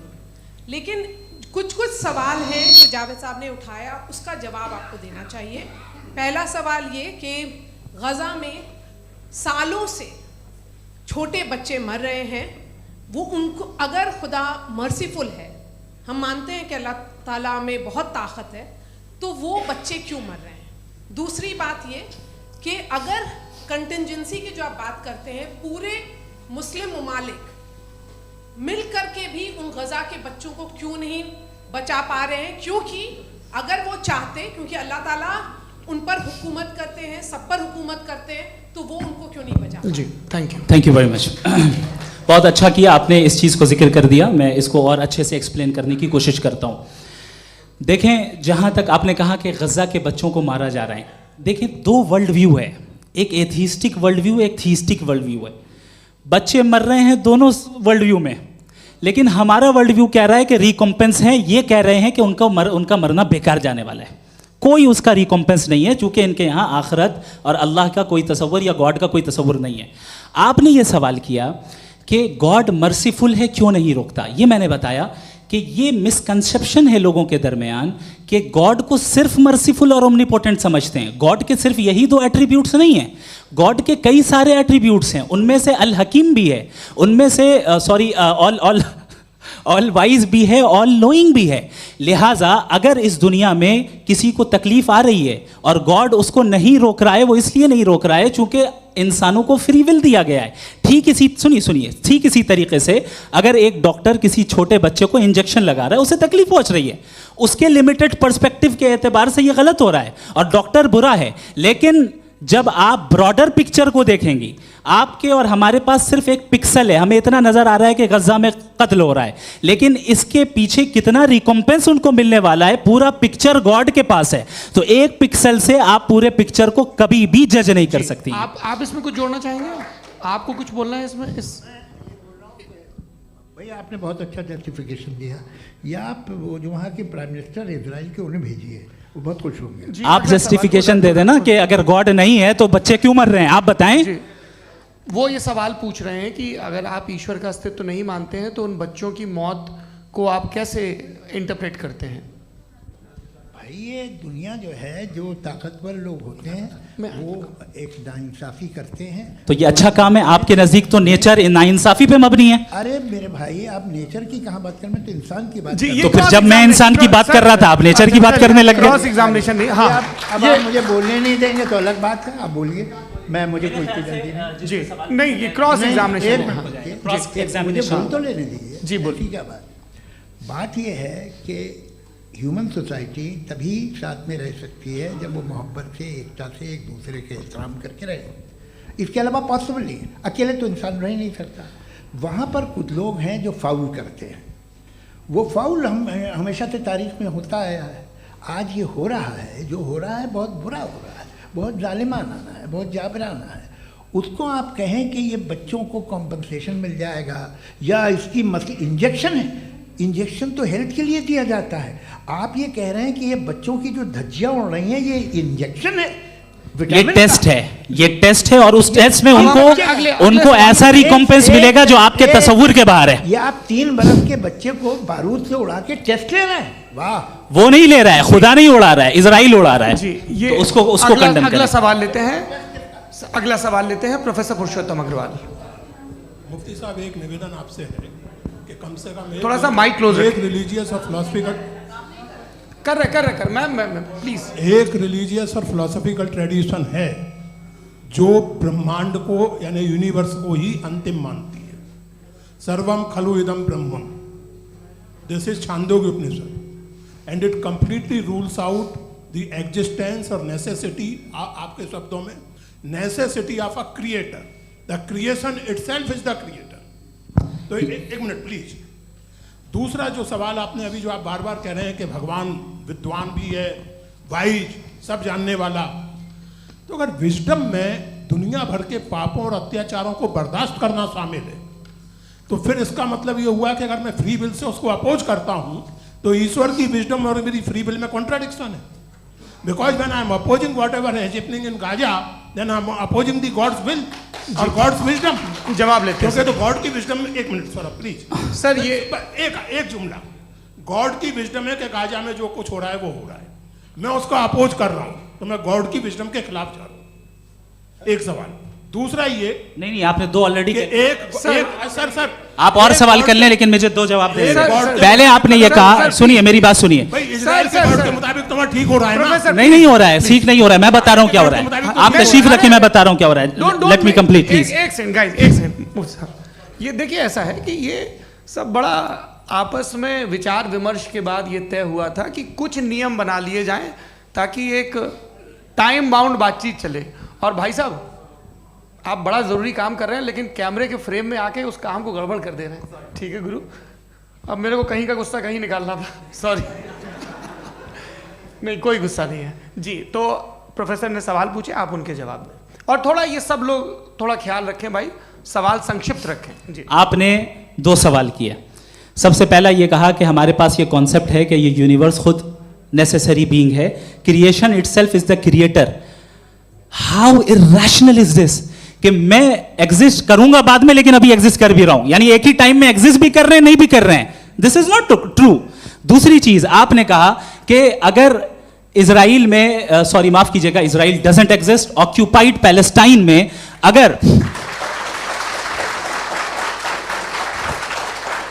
अगर ऑक्यूपाइड पैलेस्टाइन में बच्चों को मारा जा रहा है फ्री विल की वजह से और गॉड नहीं रोक रहा, ये कॉन्ट्रडिक्शन है। ये बताइए कि एक एग्जाम में एक बच्चा गलत आंसर लिख रहा है, सुनिए, एग्जामिनर चाहे तो रोक सकता है, क्यों नहीं रोक रहा है? ये कॉन्ट्रडिक्शन है, ये कॉन्ट्रडिक्शन नहीं है। नहीं सर, ये आपस में जी। ये क्या आपका सवाल? माइक दीजिए। फ्री विल दिया गया है टेस्ट के लिए, अकाउंटेबिलिटी के लिए। अगर फ्री विल नहीं होता तो आप कहते हैं हमें रोबोट बना दिया गया। नॉट मिसरिप्रेजेंट माय पोजीशन, आपकी जो भी पोजीशन, मैं अपनी फ्री विल के नाते, अपने ह्यूमन विजडम के नाते गाजा में हो रही अत्याचार का विरोध करता हूं। बिल्कुल करना चाहिए। आपके हिसाब से मैं गॉड की विजडम का विरोध कर रहा हूं? बिल्कुल नहीं, समाज हो रहा है गॉड की, बिल्कुल भी नहीं, बिल्कुल भी नहीं। उसका वहां पर गाजा में कत्ल होना ये इंसानों के गलत इस्तेमाल का नतीजा है, फ्री विल के इस्तेमाल का नतीजा है। गॉड इसका हुक्म नहीं देता, उससे रोकता है। यही तो मसला है ना, आपके लिए कॉन्सेप्ट क्लियर नहीं नहीं भाई, आपने तो बताया था इंजेक्शन लगाने से बच्चे को तकलीफ होती है, ये इंजेक्शन लगा। सर आप ऐसे रेटोरिक स्टेटमेंट दे तब तो कोई मसला नहीं, आपने समझते बोला कि रहेंगे। Injection this is a rhetoric statement, this is not a logical argument sir. I am sorry, I am sorry. आखिरी 30 मिनट बड़े मुश्किल होने वाले हैं। जी मुफ्ती साहब आगे बैठे हैं, इनको माइक दीजिए। हाँ तरुण, माइक आप अपने पास रखिए, आपको कैमरे का फ्रेम पता है जी। सबसे पहले दोनों को मुबारकबाद। एक सर अपना आप नाम बता दें। आप अमेरिका में शिकागो में रहते हैं, इतना मुझे याद है। बताया आपको, यासिर नदीम अलवाजदी मेरा नाम है। जावेद सर आपसे एक क्वेश्चन है इन्फिनिट रिग्रेस के ताल्लुक से। एक हाइपोथेटिकल सिनेरियो है, मसलन अगर आप सर माइक थोड़ा सा प्लीज क्लोज रखिए। ओके जी। अगर आप शायर इसलिए हैं कि आपके कोई उस्ताद शायर थे, और वो इसलिए शायर थे कि उनके कोई उस्ताद शायर थे, और इसी तरीके से हम माजी में पीछे चलते चलते चले जाएं और कहीं ना रुके, तो माफ कीजिएगा आप कभी शायर नहीं हो सकते। लेकिन आप शायर हैं, आपका शायर एग्जिस्ट करता है, इसका मतलब ये है कि आप कहीं ना कहीं रुके हैं। तो मेरा सवाल ये है कि क्या आप इन्फिनिट रिग्रेस ऑफ कॉजेस को लॉजिकल फैलेसी मानते हैं या नहीं मानते? हाँ या ना? मैं इन्हें लॉजिकल फैलेसी नहीं मानता हूँ, लेकिन मेरा प्रॉब्लम यह है कि जब मैं नहीं मानता हूँ तो I will continue with this logic जो फैलेसी नहीं हो। आप एक जगह रुक जाते हैं जाके, आप कहते हैं ये गेंद कैसे बनी, ये जजीरा कैसे बना, ये समंदर कैसे बना, ये ज़मीन कैसे बनी, और अचानक गॉड पे जाके आपको ब्रेक लग जाता है। एक बार आप सवाल नहीं करते कि भाई इनको बनाने वाला तो इनसे भी कॉम्प्लिकेटेड होगा, वो कैसे बना, उसके बारे में आपने इत्मीनान कर लिया, वो हमेशा से है। तो अगर आप उसे हमेशा से मानते हैं तो फिर ये मान लीजिए कि कायनात हमेशा से है, क्या तकलीफ फिर हम वजूद में नहीं आते जी है? हम मौजूद नहीं। अच्छा सर क्यों नहीं हो सकते? मैं बताऊंगा प्लीज प्लीज। जैसे मैंने मिसाल दी आपके शेर, आपका शेर कभी वजूद में ना आता अगर शायर इसी तरह चलते रहता हमेशा। जी माइक मेरे ख्याल से एक सेकंड, इन्फिनिट रिग्रेस का कॉन्सेप्ट क्लियर नहीं हो पाया, ऐसे रहने दें, लेट्स मूव ऑन सर। ठीक है। हाँ थोड़ा सा मॉडरेटर का भी ख्याल रखें। नहीं आपने तो रखा है, आपने रखा है। यहाँ पे गौहर रजा साहब हैं, वो भी एक सवाल पूछना चाहते हैं। माइक यार नीचे से ऑन कर दिए, नीचे। पहले तो ये कह दूं कि मैं उन बच्चों से शर्मिंदा हूं जिनको गज़ा में कत्ल किया गया, क्योंकि हमारे होते हुए कत्ल किया गया। लेकिन उससे ज़्यादा शर्मिंदगी इस बात से हुई कि मुझे लगा कि मुफ्ती साहब उसको जस्टिफाई कर रहे हैं। बिल्कुल भी नहीं, आप बहुत ही गलत, मुझे लगा मैं गलत हो सकता हूं। बिल्कुल गलत मैं है। सवाल पूछ रहा हूं, सवाल मैं देखिए, सवाल अगर पूछ रहा हूं। एक मैं जावेद भाई से डिसएग्री करता हूं। एक सेकंड देखिए, अगर देखिए ऐसा एक सेकंड आप सर वेट अरे आप कुछ मेरे पहले मुझे अपनी बात कह लेने दीजिए। अगर ऑडियंस तय करेगी तो फिर मॉडरेटर का मतलब नहीं। मेरा आप सबसे ये कहना है, ये बहस दो लोगों के बीच में है, एक तरफ मुफ्ती साहब, एक तरफ जावेद साहब। पिछले 1.5 घंटे से ये लोग अपने अपने तर्क रख रहे हैं। आपकी इनसे इत्तेफाकी हो सकती है, ना इत्तेफाकी हो सकती है। मेरे उस्ताद मुझे सिखा गए हैं कि मुखामुखम में असहमति की गुंजाइश बची रहनी चाहिए। अगर मैं आपकी बहुत इज्जत करता हूं गौहर साहब, आपने जो कमाल की किताबें लिखी, साइंटिफिक टेम्परामेंट, लेकिन मेरी ये गुजारिश है आप सब से कि यदि आप इन लोगों ने जो बोला उन पर टिप्पणियां करेंगे तो ना वक्त की पाबंदी रहेगी, ना वो अनुशासन। आप सवाल पूछ लें, उस सवाल में जो बात आ जाए वो आ जाए। मैं जावेद साहब से डिसएग्री करता हूं, इसलिए जावेद साहब से सवाल पूछ रहा हूं। आपका सवाल जावेद अख्तर साहब से। और सवाल ये है मेरा कि जावेद साहब ने कई बार लॉजिक का इस्तेमाल किया कि साइंस में लॉजिक है और रिलीजन में लॉजिक नहीं है। मेरा ख्याल ये है कि रिलीजन में भी लॉजिक है, लेकिन उस लॉजिक की बेसिस ये है कि आप रुक जाते हैं, जिसका जिक्र जावेद साहब ने बार बार किया, यानी खुदा के तसव्वुर पे आते हुए, गॉड के तसव्वुर पे आते हुए रुक जाते हैं। और इसमें सवाल पूछना मतलब फॉरबिडन होता है। सवाल ये है कि क्या जावेद साहब इससे एग्री करते हैं कि साइंस की लॉजिक अलग है और रिलीजन की लॉजिक अलग है। बताइए सर। देखिए, 3 चीज़ें हैं। साइंस है, एक है मंतिक है, इस्तिदलाल है, और एक जो है कुछ भी नहीं है, फेथ है, अकीदा है। मैं अकीदे की लॉजिक का कायल नहीं हूँ। मुझे आप इस्तिदलाल से, लॉजिक से, रीज़न से समझाइए, मैं मानने को तैयार हूँ, मेरा क्या नुकसान होगा। लेकिन ये कि अकीदे पे मैं नहीं जा सकता हूँ। अकीदे का मतलब है कि तुम ये मान लो, सवाल ना करो, ये नहीं। आप सारी बातें करके, बड़ी साइंटिफिक बातें करके एक जगह जाके खुदा के हुदूद पे रुक जाते हैं, सरेंडर कर देते हैं। मैं सरेंडर करने को तैयार नहीं। That's all. जी, ये आगे सर बैठे हुए हैं, इनको माइक दीजिए। भाई वो आप पूछना चाह रहे थे ना भाई? हाँ, नहीं मैं थैंक यू जी। आपका नाम? आसिम इफ्तिखार। आसिम जी, पूछिए।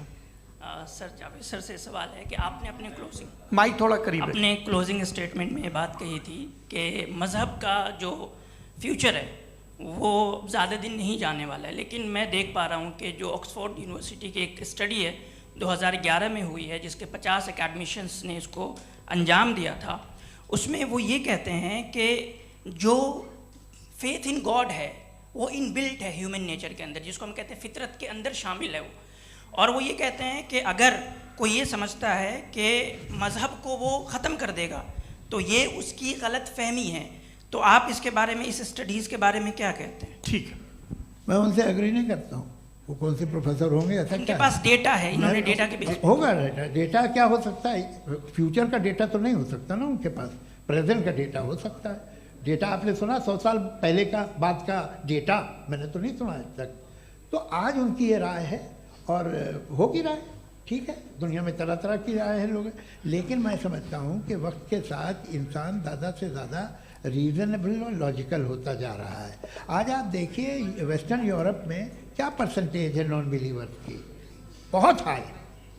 वहाँ चर्च खाली पड़े होते हैं। तो अल्टीमेटली तो इंसान कोई ऐसी बात बहुत अरसे तक नहीं मान सकेगा, चाहे गलत या सही, जो उसे, उसके दिमाग को, उसके जहन को, उसकी लॉजिक को अपील न करे।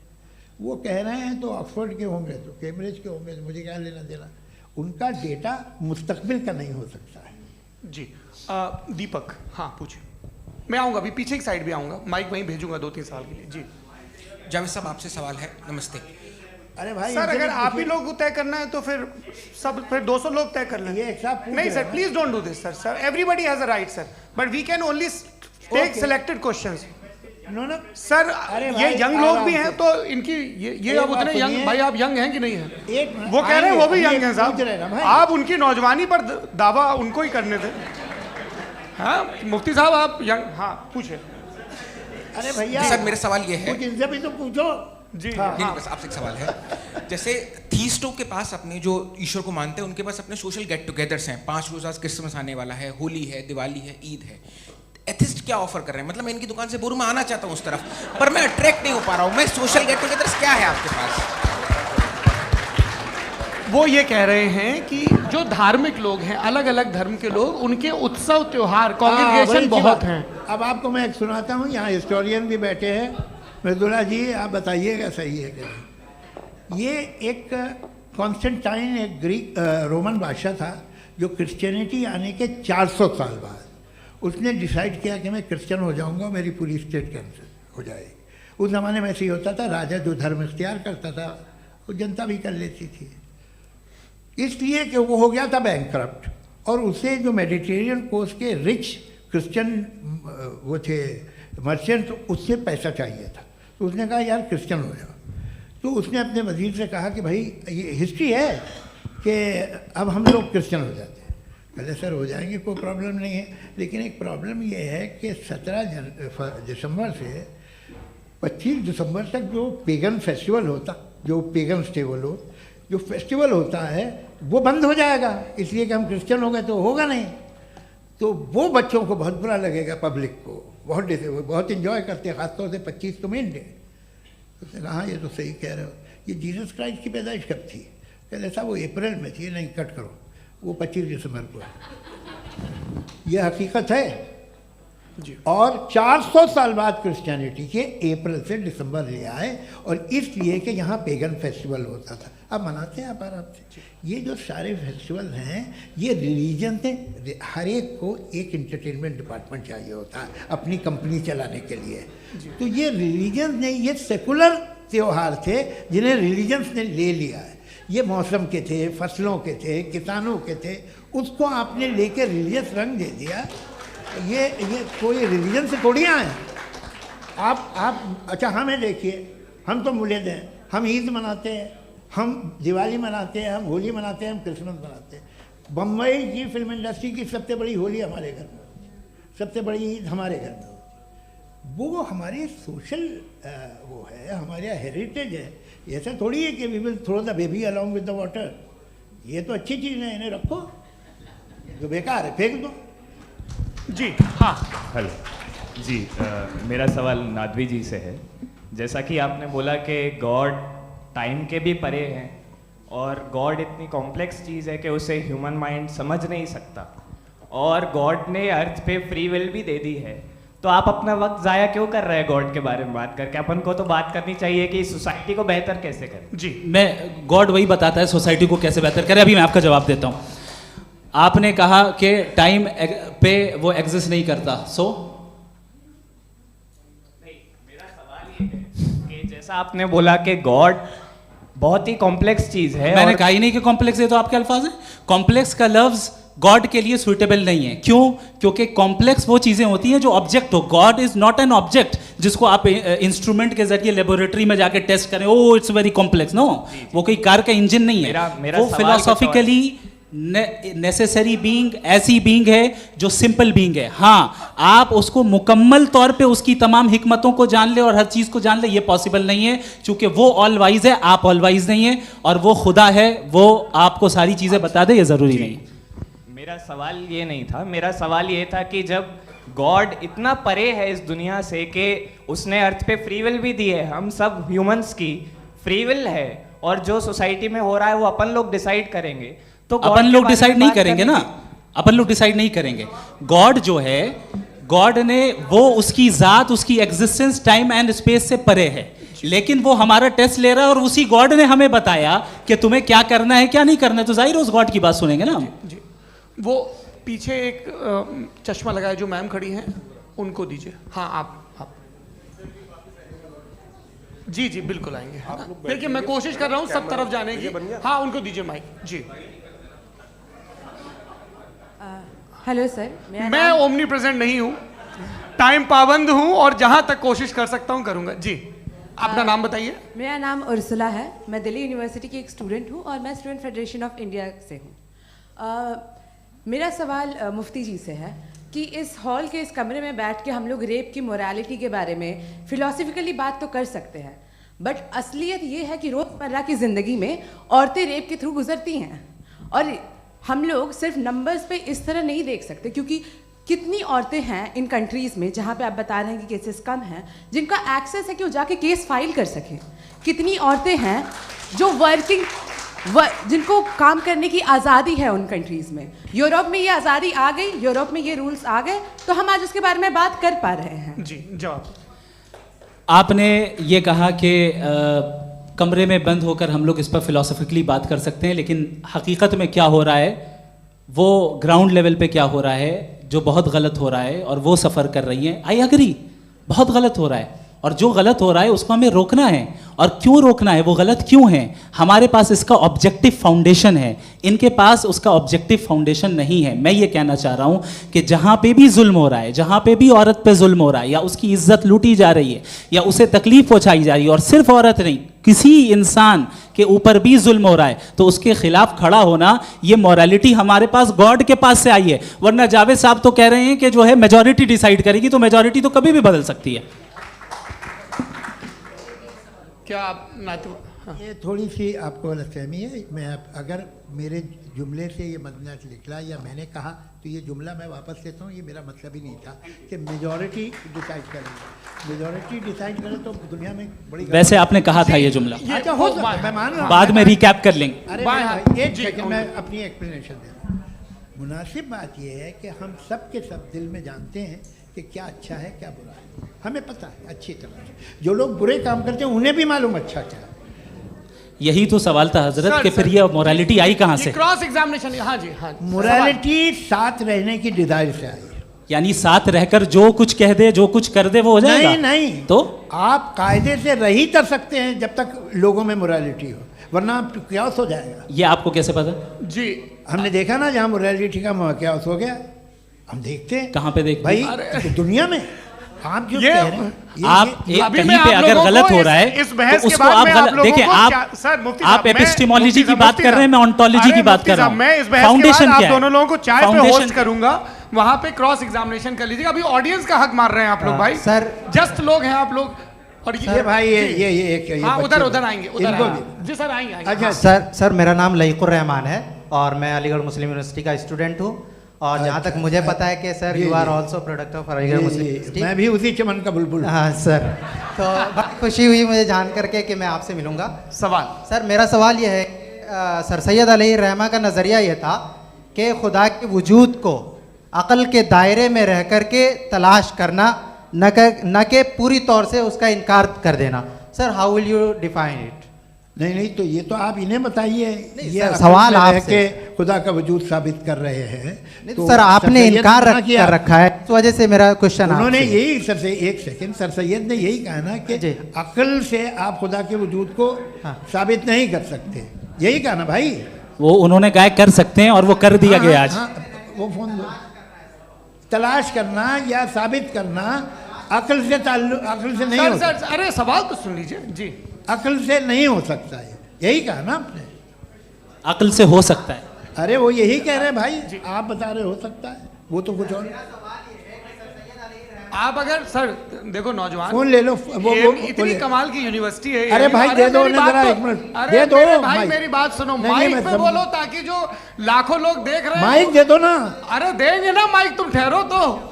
हाँ सर मेरा सवाल ये था कि सर सैयद अलैहि रहमा का एक नज़रिया था अपना कि खुदा का जो वजूद है उसको अक़ल के दायरे में रह कर के तलाश करना है, न कि पूरे तौर से इनकार कर देना है। ये उनका कॉन्सेप्ट था।